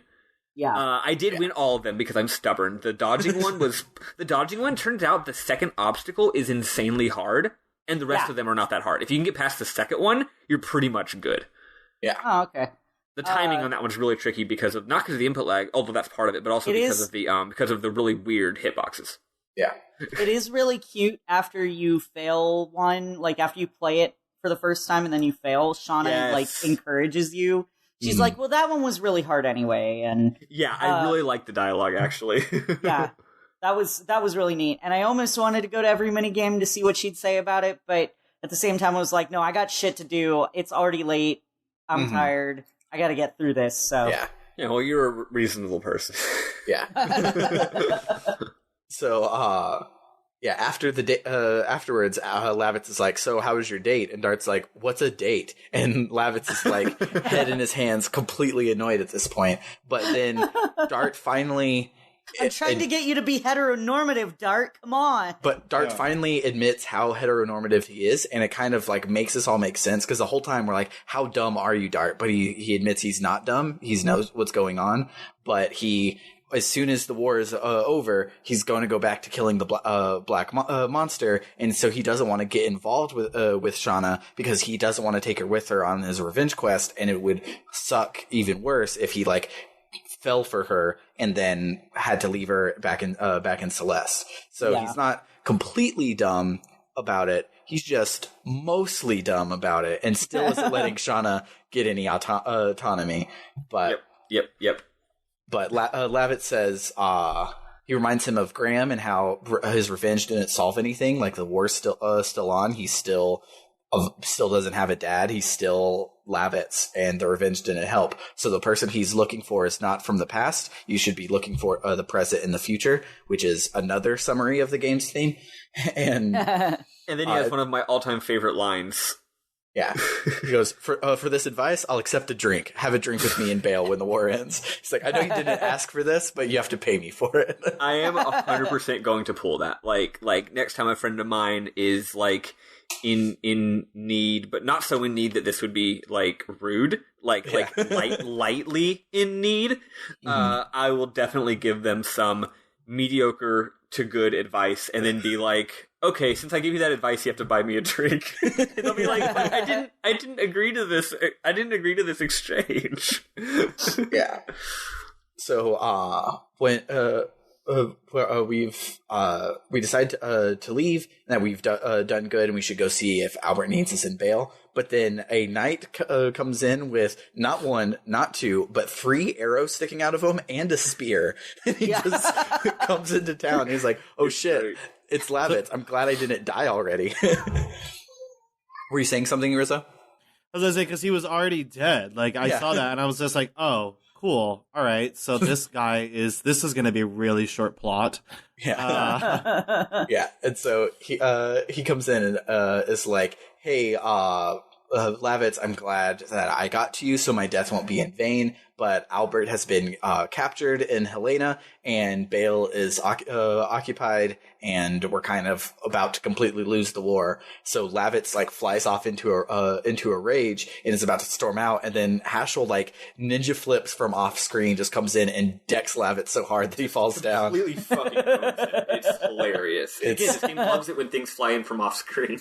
Yeah. It's so good. And so he knocks Lavitz out so that he can stop and use his head.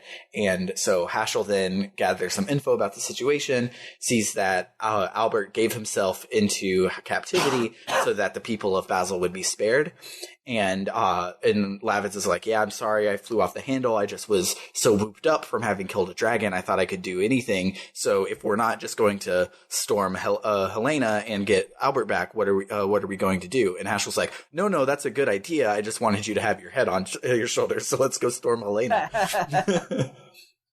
And so, Dart asks, well, what about your quest to find your daughter? He's like, I've been looking for 20 years. What's a civil war in 20 years? Let's go and save the day.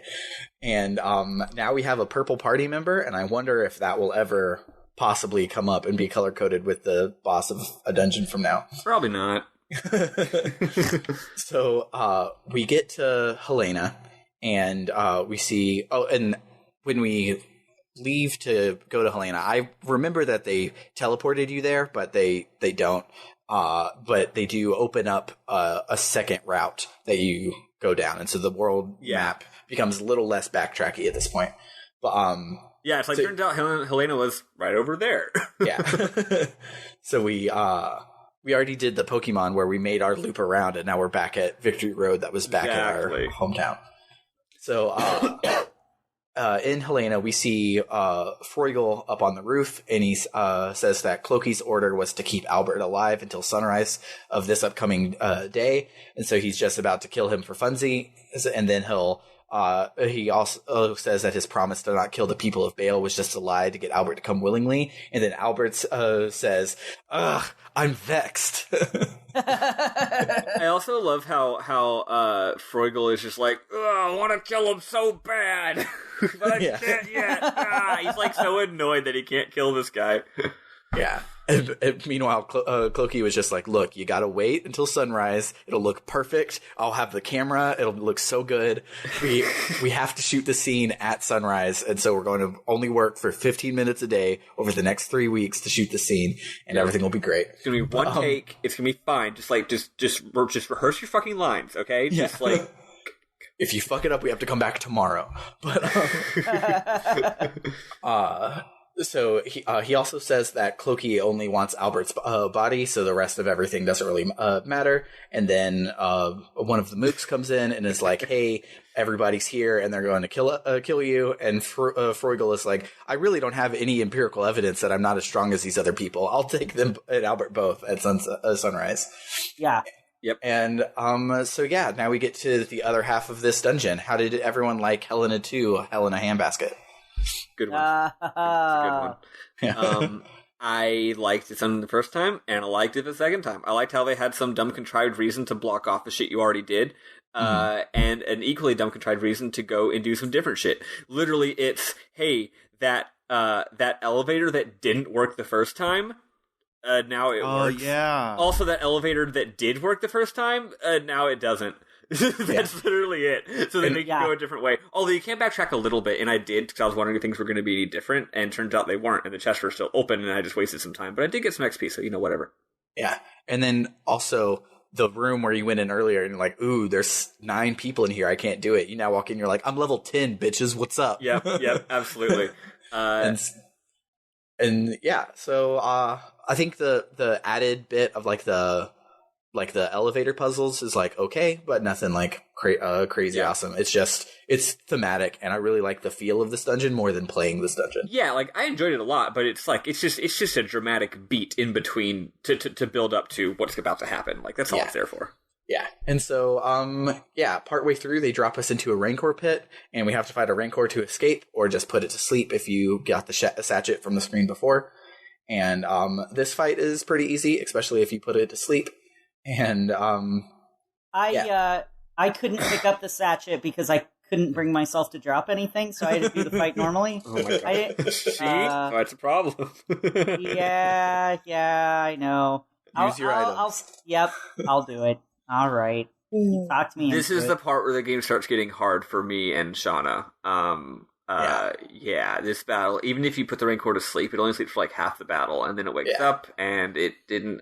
I don't think I game overed a single time this week, but boy, did I come close many, many times, starting with now and continuing on every boss after this one. It's rough. Yeah, but so after the fight, Shauna feels some air blowing in through the rocks that are less pre-rendered than the other ones to tell you that there's a word there. And so you blow it up and get through it and make your way out of there. And where was it in my notes? So Dart and Lavitz have a JRPG Bros fist bump, and they run out, and Shauna's bummed, and Haschel's like, "What's up?" And she's like, "They're so natural with each other, and I can tell that Dart is hiding something, and he's treating me like a little sister and not saying anything." And Haschel is like, "Don't worry, like it'll be okay." And then this problem will go away soon. Yeah, and so then Dart is like, "Hey, Shauna, what was something wrong? Why are you standing around by this corpse of a Rancor?" And she's like, "Nothing." And you follow. So you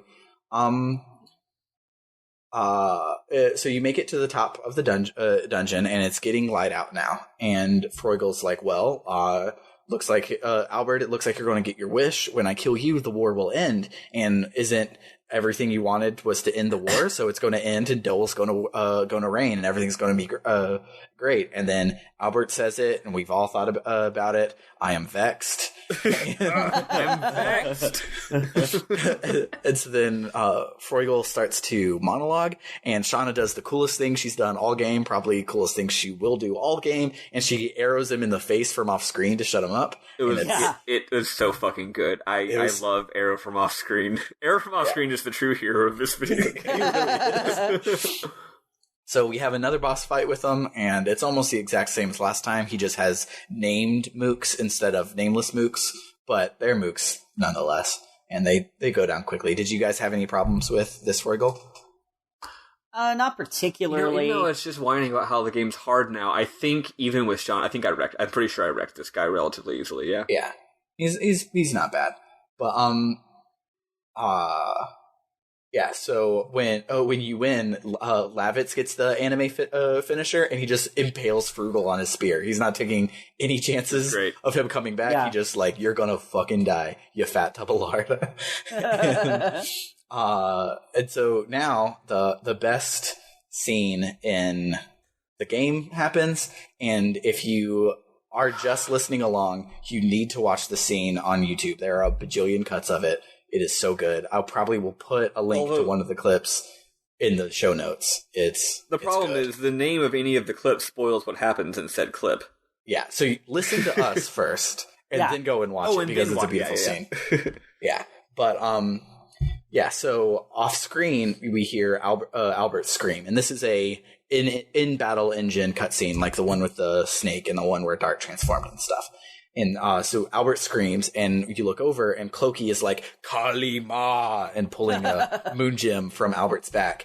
And Lavitz is pissed, as you would be, so he transforms into a Dragoon, and some kick-ass music comes on, and it's super triumphant, and he's flying over to kill Clokey, but Clokey pulls out a giant flaming sword from his cloak and just unceremoniously kills Lavitz dead. Just stabs him right through the heart. He also killed my heart dead. Yeah. So last night, after my raid, I was telling my friends that I had to go play Legend of Dragoon because I had to finish it for our podcast today.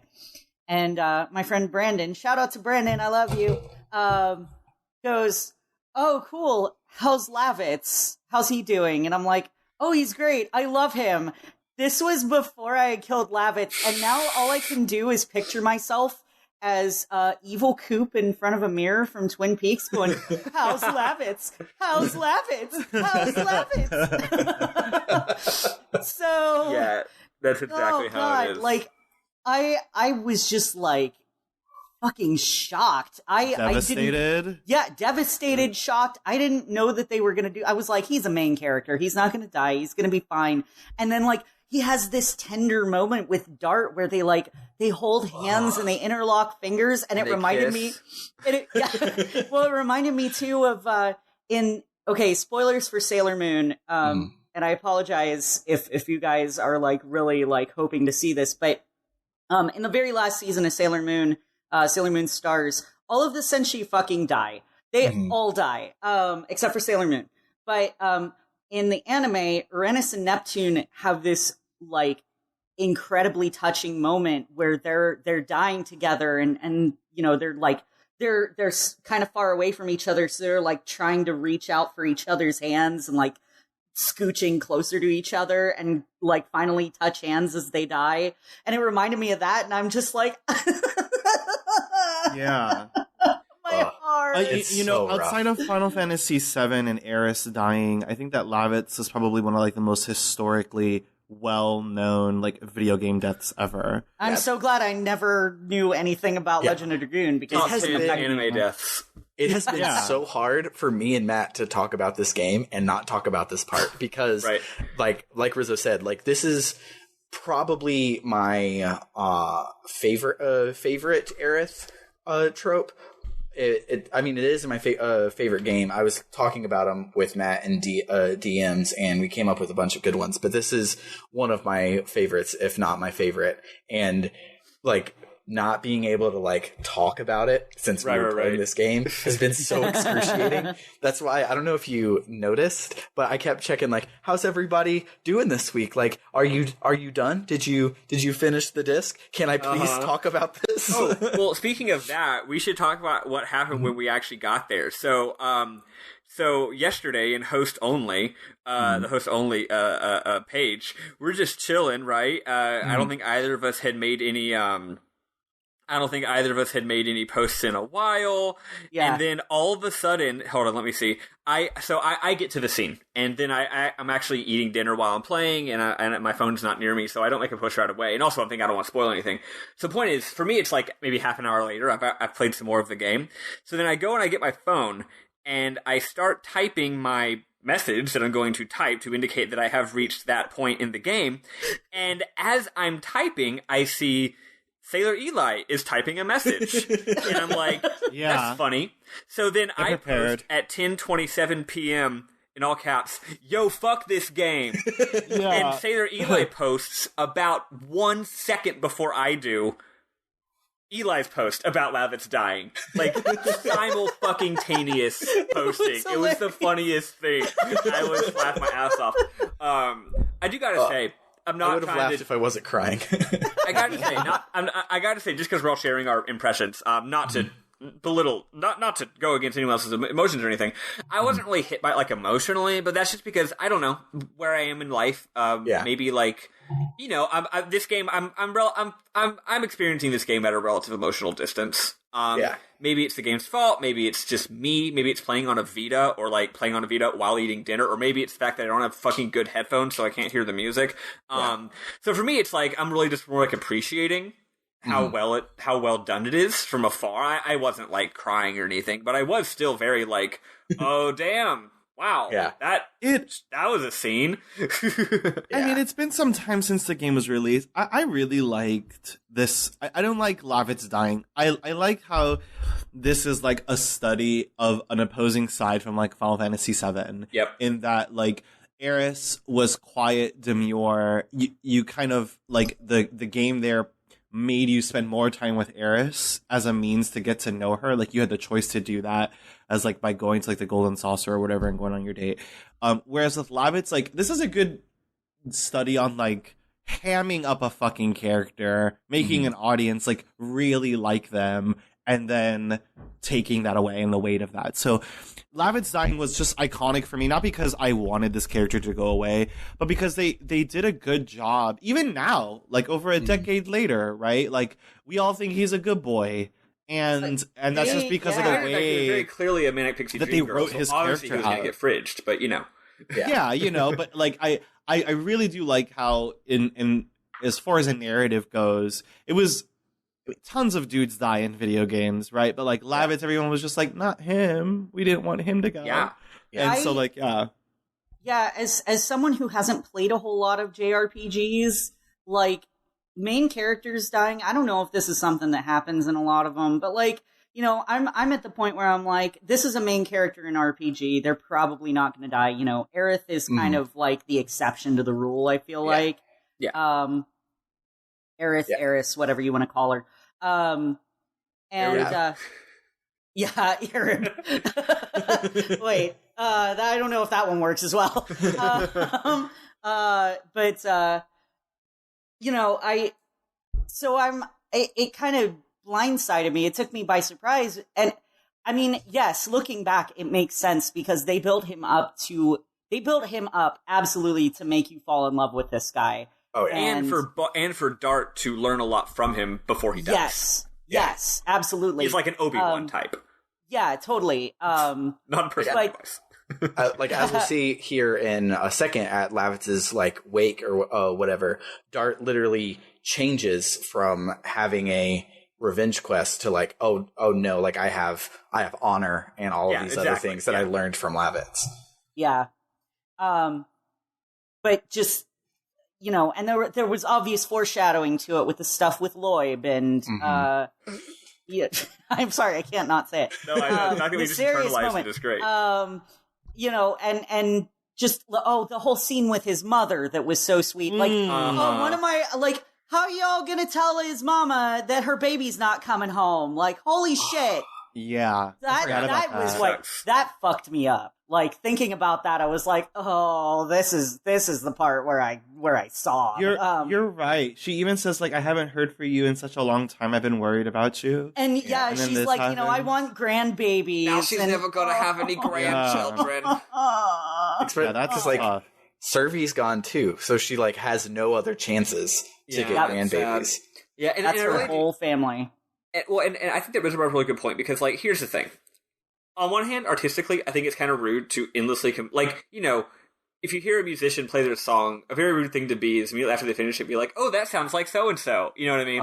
But, like, with this game, I think it's fair to compare it to FF7 because it's very fucking clearly riding the FF7 train. Like, that. Yeah. But I don't think it's a bad comparison because this game really does seem like, honestly, this game reminds me a lot of my approach to art, which is it's taking a lot of very obvious influences and then using them in a very analytical and almost academic way, and let's really shuffle these elements together as well as we can. It reminds me a lot of Lufia 2, Lufia 2 does to Dragon Quest V what this game does to FF7. It takes all the elements, very appreciates and understands the structural building blocks of a narrative, and then makes its own thing in a very coherent and studied kind of way. And what's cool here is that what makes this distinctly different from Aerith's deaths is that it's occupies a different place in the plot. Like this entire disc is Midgar. Yeah. Like this entire disc is the opening conflict that doesn't really matter in the long run. Yeah. So, whereas in FF7, that's not the case. Aerith's death happens in the middle of the actual plot of the game. Whereas this is, as I was telling Sam, this is when Sephiroth kills the not important at all character, the president of Shinra, at the end of the beginning of FF7 to prove how much of a badass he is. So, they kind of combined those two tropes. They combined the opening of the game is a self-contained, independent story that doesn't really matter in the long run, but it sets up a lot of things for the real story that starts in Disc 2. They combined that trope with the major character death trope. And those two tropes had both been done in games before, but they had not been done at the same time. Yeah. So, structurally, like, I see what they're doing. Very obviously, on the surface, I see what's happening from, 1 + 1 = 2 standpoint, and it's really fucking good. Yeah. And also, they trick you into thinking he has plot armor because he has a Dragoon. Like, you think that only chosen people, only certain people can be Dragoons. Turns out, that was kind of just a fake out to trick you. And that was alluded to already by the fact that we killed folks and got their dragon things. Yeah. Dragon the souls. lore of it is a little confusing to me. Hopefully they clarify it later, because at first it's like, oh, you're the chosen one. Now it's just like, get rock, be Dragoon. No, so it is a chosen one, but it's a like so this game is very deist, which we'll get into when we get to the like meat and potatoes of the game. But it's in a, you just have to have an affinity for this element and be very strong-willed, and therefore you are chosen. So that strong will can be, I want to rule the world like Dole, or it can be, I want to protect my mom like Lavitz, and the stone doesn't care. Yeah. So it's really about fashion, basically. It picks you if you're matching, if you're matchy. If you're not, if you threw something on this morning and you didn't really have time, you were kind of running late, kind of ran out the door, you couldn't find your green socks, so you're just wearing red socks, whatever, it's fine. Then the magic rock's like, nah, fuck off, man. Not gonna happen. But yeah, it's good. At the there's so many little bits in this scene that like add to it. That is, I realize why I liked way back in Rogue Galaxy when Mancha turns away after Raoul dies. Because this happens with Rose, who like, she doesn't even care, but she turns away and holds Shauna while Shauna cries at this part, and it's good. Yeah, there's so many tiny little things, and like Albert sinks his head in sorrow. Dart holds Lavitz as his light goes out, and it's so good and so 32-bit, and I couldn't imagine if they made this an FMV, it wouldn't have worked. Yeah, as well absolutely. for me.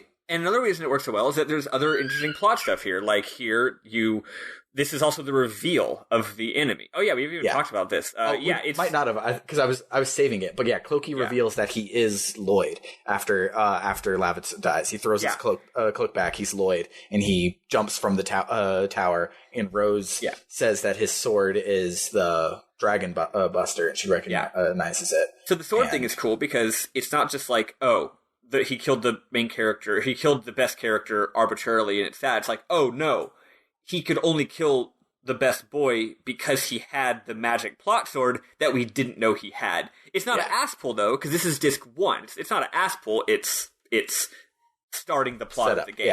It's set up. And which again ties into why that's so surprising, because we're still in the setup. We're not in the main plot yet, so we weren't expecting something to happen this early. But it's like, this is the inciting incident is, that guy's got a magic sword. Shit.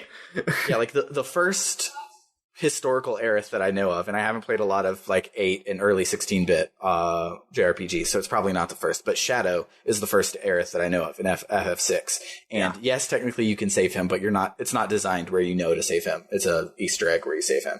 But his is like the last fucking thing you do for the first half of the game. It's like you could, moments after Shadow dies to save you, get your airship, go and beat the game with your 3 characters type thing. Like you could technically into the game. Yeah. Structurally. Structurally, it's right there towards the end of the game. It's like everything after that is side quest almost. Here, we don't like, I name dropped Melbu Frama earlier, and you don't even know who that is. Like he hasn't even been name dropped yet, and he's like a big force for the rest of the game. And it's like, nothing has happened. Lavitz should have been safe, at least until we escape a floating continent of some sort. Yeah. Did you guys see the really bad meme that I made? The bad meme you did of a grape in surgery. It's so good. It's a screenshot. I'll share it I won't share it to the general yet, of course, because spoilers. But it's a screenshot of Lloyd stabbing Lavitz, and Lloyd is labeled they, and Lavitz is labeled a grape, and the sword is labeled surgery. It's so good. Trash.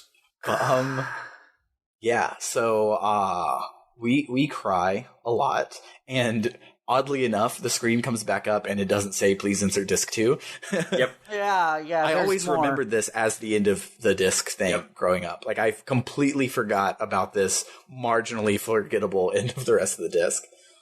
But I I said to somebody, I think it was in Host Only, that this first disc is kind of like a season of Game of Thrones, where it's the second to last episode where everything important happens, and then the last episode is kind of meh and just sets up the next season, and that's definitely what happens here. I was also surprised to not see Insert Disc 2, but honestly, and if we feel like talking about it later, if we have time, we can, 100% agree with the disc ending where it does, actually. Oh, yeah. Even though it was surprising. Yeah. So we get back in control of everyone in Celeste, and we mourn Lavitz and swear to kill Dole and save Sergio. You talk to each person. It takes like 10 minutes and the camera doesn't move. And so many Let's Plays and analyses talk about like how it's so long and boring, but I think it's so artistic and great that you just live in this scene with like 6 people and they're all sad. Yeah, you're decompressing. You're like, you have to let it sit for a second. It's good. I like it really so much. Good. But Rose says that Lloyd's sword was called the Braggin Duster, and and it was a Wingley weapon that was designed to nullify Dragoon's healing powers and kill them. And that's how Lavitz died in one hit instead of with a big drawn out boss fight like all of the other times we've killed Dragoons. Yeah. And Albert tells us what the Moon Gem is, and it's basically a plot MacGuffin. They are sacred Wingley objects that were separated each other to keep them powerless, and if you brought them all together, bad things would happen. And each of the royal families has ones, and the Sardians decided to be metal as fuck and just keep it inside their bodies, because why the fuck not? And he says that Lloyd worked for him back when he was just Clokey. Did you guys stumble across him in Bale when did you find Clokey back at the beginning of the game? I don't remember. So if you go back in, like after Dart and Shauna have their moment out on the balcony, if you go back into Albert's throne room and you climb up a ladder, you go to Albert's room, and somebody's like, hey, this is Albert's room, you can't come in here, but you ignore them and walk past. Clokey is in there like sitting at a desk, and he says like, oh, I'm Albert's advisor, blah blah blah blah blah, but you recognize him as Clokey from everything else. Oh yeah, when the guy said you can't come in here, I think I just believed him and walked away. Yeah. But it's just an Easter egg. It doesn't like give you any extra plot stuff. He doesn't even like, oh hey, you're not supposed to meet me yet or anything like that. It's just an Easter egg. Because the characters wouldn't recognize him, but we do because we've seen the fucking cutscenes that are cutaways that the characters haven't seen. Oh, I love that. Yeah, it's good. But so Rose then is like, so Albert, how are you going to win a war if Dole has the I'm King Now gem and your army was just slaughtered? And he's like, well, we're going to go assassinate him because we have a lot of superheroes in our party. And everyone's like, sounds good. Yep. So meanwhile, in Castle Black, Dole is like, so you lost our prison and you let the girl go free. You kind of suck at evil plans. And Lloyd is like, nuh-uh, Dart's going to kill you. And Dole's just like, yeah, sure, okay. And we're like, no, you should listen to Lloyd. He kind of knows what's up. So at this point, Lloyd is so obviously doing like I clearly have bigger plans than helping you. Helping you is secondary. I'm clearly the real villain here, and I'm just using you. And Dole is just completely oblivious to this fact. Yeah. He's just like, seems legit. I definitely am not going to get off so that you can be the real bad guy. Yeah. So, we make it to Kazas, which has super dope-ass music.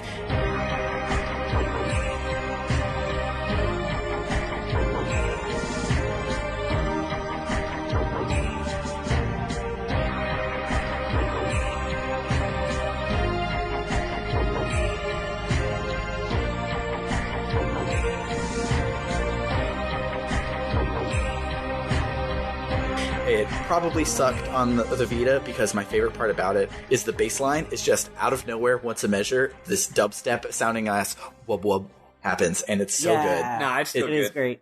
It's so good. I love it so much. There are a bunch of great NPCs here in Kazas. Yeah. And almost all of them point to like how Dole is pretty much just a propaganda machine, and he just tricks young people into joining the war to go and die, and everyone back home wants the war to end, which is prescient in 2000.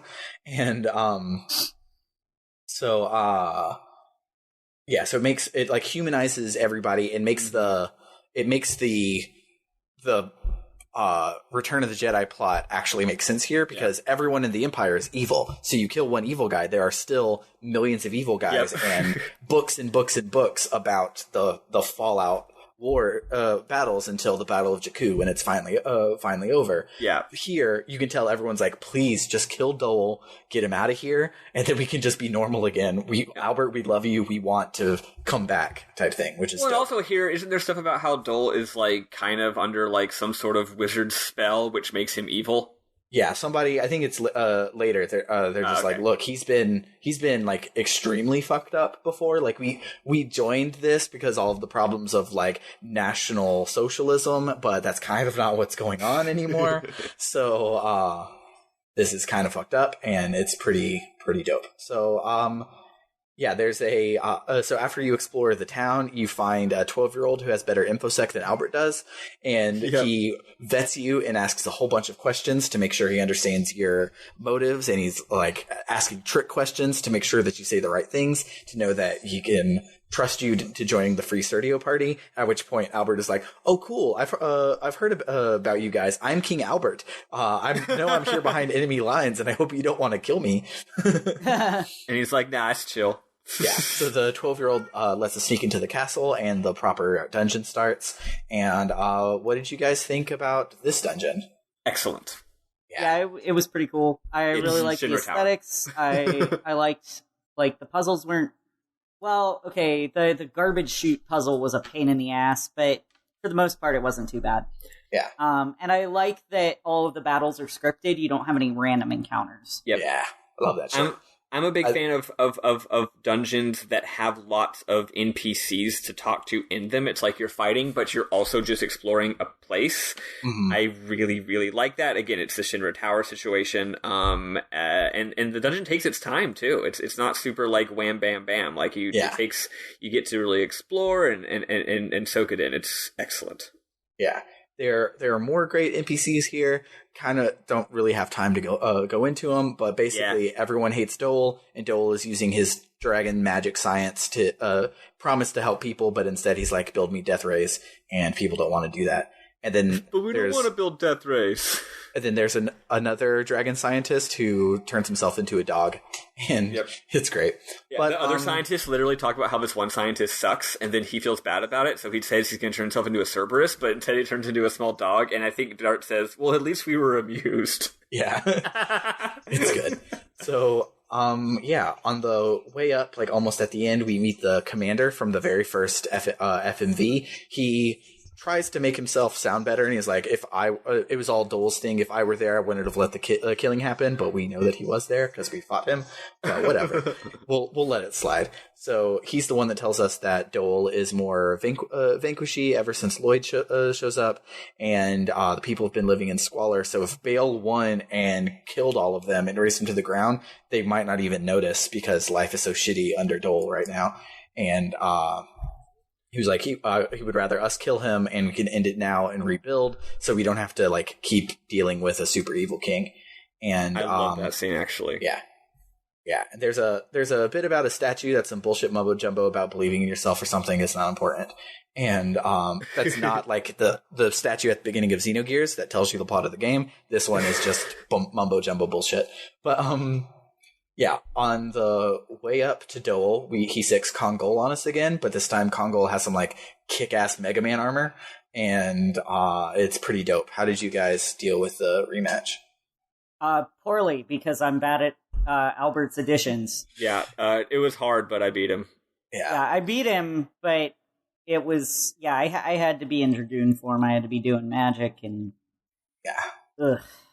I want to very briefly. I won't take too much time. Promise. I forgot something very important about the death of poor sweet Babby Lavitz. Battle beforehand was actually very, very, very difficult for me because again of Shauna, and everyone but Lavitz died, and I didn't have any revive items. And also, I had just figured out Lavitz's. I had finally gotten good at Lavitz's additions. I could get it every single time. I was really kicking ass. Lavitz was carrying my party, and it was a down to the skin of my teeth battle where Lavitz was the big hero and saved everybody. Oh, it's even worse. Yeah, and I'd finally gotten the hang of him. I was kicking ass. He saved everyone, and then he died. Yeah. He had his crowning moment of awesome. Yeah. Oh, it hurts. But, yeah, so, yeah, so then after the battle, Rose goes to kill Kongol, and Dart spares him and is like, look, we don't do that whole killing shit around here. And Rose is like, wait, you don't just kill people? Huh, that's weird. And we're just like, Rose, like, you're so tortured. Just, like, tell us what's up. You obviously kill a lot of people, and you're really sad about it. Just talk to us. God damn it. But, yeah, we go upstairs, and we fight Dole, who has a kick-ass, like, throne elevator, because why the fuck not? And he has a pretty great villain line to that he says to Albert, and he's like, "Oh, you remind me of my brother Carlo's dead, blood-stained corpse in front of me," and it's just like, "Oh, fuck, you're evil." But yeah, he sets us up for Disc 2 and says that Lloyd is trying to get Shauna by the time that the moon that never sets waxes. And he also says that Lloyd is a pawn for Emperor Diaz, you know, the guy from the Dragon campaign. Basically, everyone is 10,000 years old and it's no biggie. And, what is this, Xenogears? And then he taunts us and fights us, and the first real boss of the game happens. How did you guys like it? It was a little rough. It was hard. Rose died at one point. Or no, she didn't die because I didn't have any angel dealies left. So I couldn't have revived her. So I had to make sure to... I used my healing rain on that one because I was like, I can't.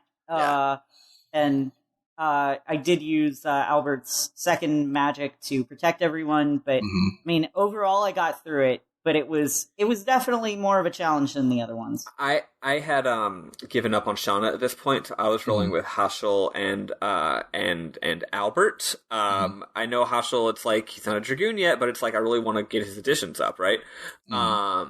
Anyway, it was really tough. I had to make use of the extremely OP nature of guarding a lot. Yeah. So I would have to have lengthy segments where I would use the defense up buff, and then I would block,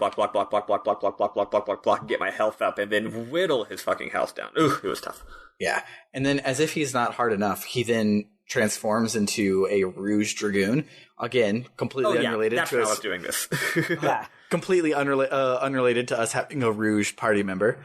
Definitely not related. And, yeah, so then he fights us as a Dragoon, and he's like, he was hard already. He's super hard as a Dragoon, and he's just like lightning the fuck out of us, and he doesn't have any weaknesses because lightning is OP in this game, and he sucks. And he finally goes down, and when we win, Dart anime swords him, and Dole says, what you should know is not the past, it is the future. Pursued Lloyd, again, theme.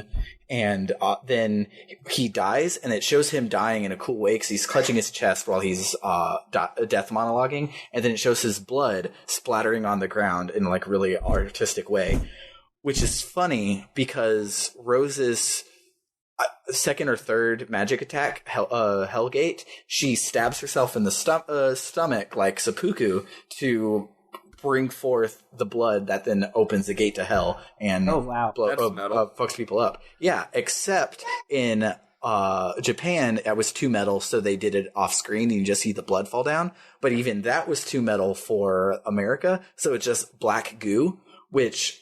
So imagine the front of somebody where your stomach is, and imagine that you're flying in the air so your legs are a little bit apart. And now imagine that straight down from where you just cut yourself, black goo comes down, and it looks like she shits out a gate to hell. And it is the stupidest censorship in gaming. Oh, that's awful. She's like, oh, what did I eat? Got the runs. But apparently showing the blood here is totally fine, so it doesn't even make sense. And, yeah, so Albert is like, we did it, we beat the game, let's go home. But everyone's like, but there's 3 more discs in this box. And, then Dart's, theme kicks in, I'm pretty sure. Probably because he starts, giving a speech, and that's how it usually happens. But he says that Shauna still isn't safe, and that Lloyd killed Lavitz, and obviously Emperor Diaz has some shit going on, and everything is like bad is happening, and it's his destiny to go and stop, so he's going to go and stop him. And everyone's like, yeah, we agree, that's great. And Hashula's like, well, fuck all that, I'm busy. And he turns to walk out, but then the purple Dragoon spirit comes down, and he's like, well, never mind, I guess I'm involved in this too. And Rose says a line that I love, and it doesn't make any sense to me, but I love it anyways. She says, when Dragoons meet, blood doth flow, and as they leave, time does slow. Which is cool, but nonsense, and not related to anything that happened, but I love it anyways. It makes a little sense, I think. She's saying that if you leave, as in if you don't be a Dragoon, time slows, which is to say we're not going to be proceeding towards our destiny, you know? It's like, literally, if you go away, it's bad, and if you come here, blood flows, which I guess means, I don't know, you get pumped up.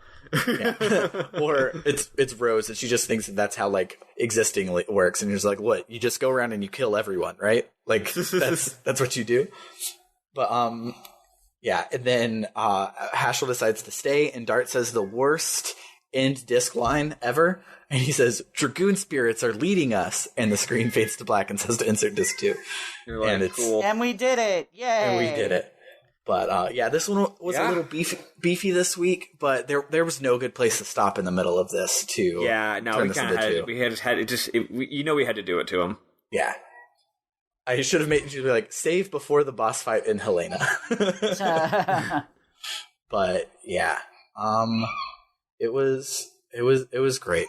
This was my favorite part. This is why I was like, oh, if Maddie's friend wants to come and do a episode, she'll probably want to come and do one after episode 2, because you can't talk about this game without talking about Lavitz.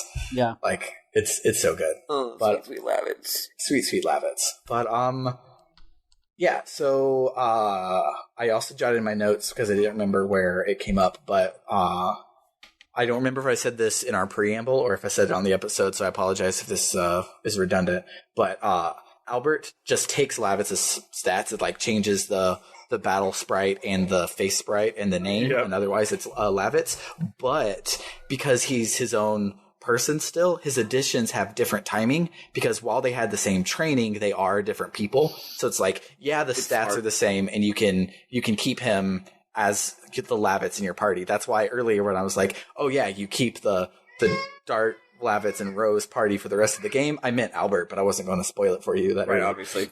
But you do have to relearn his additions because he is a new person. He does fight differently, even if it's not even if he has the exact same training. And I thought that was really, really cool.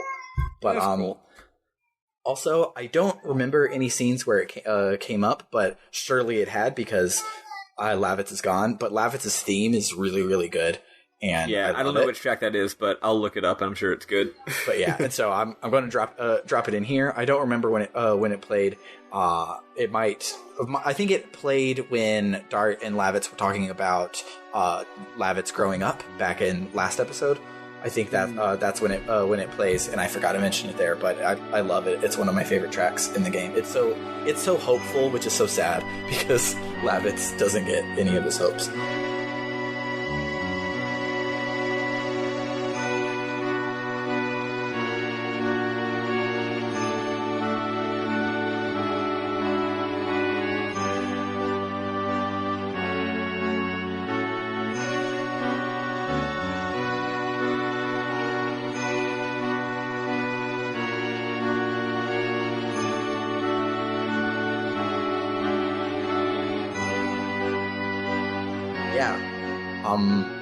Is it safe to say that everyone's favorite part of the week was the whole Lavitz thing? Yeah, probably.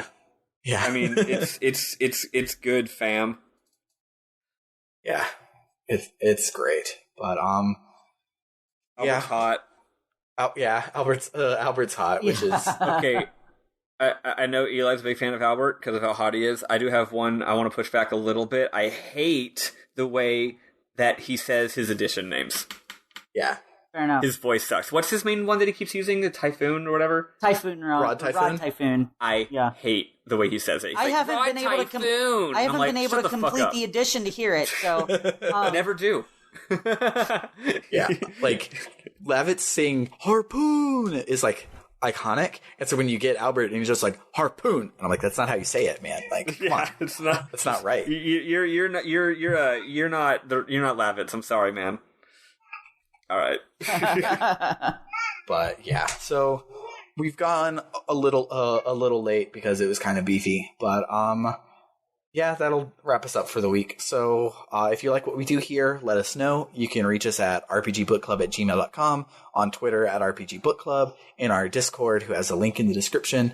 And if you really like what you do here, you can help us pay for it by donating to our Patreon at patreon.com/rpgbookclub, or by getting some merch from our store at shop.spreadshirt.com/rpgbookclub.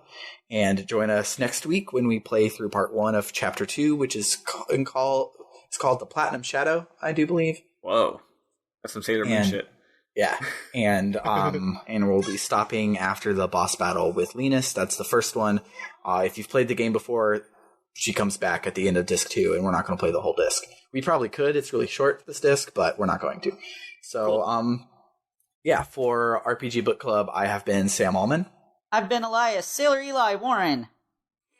I'm Maddie Spiffle-Webben. And I'm Michael Rodriguez. And I love you all. Bye-bye. Bye.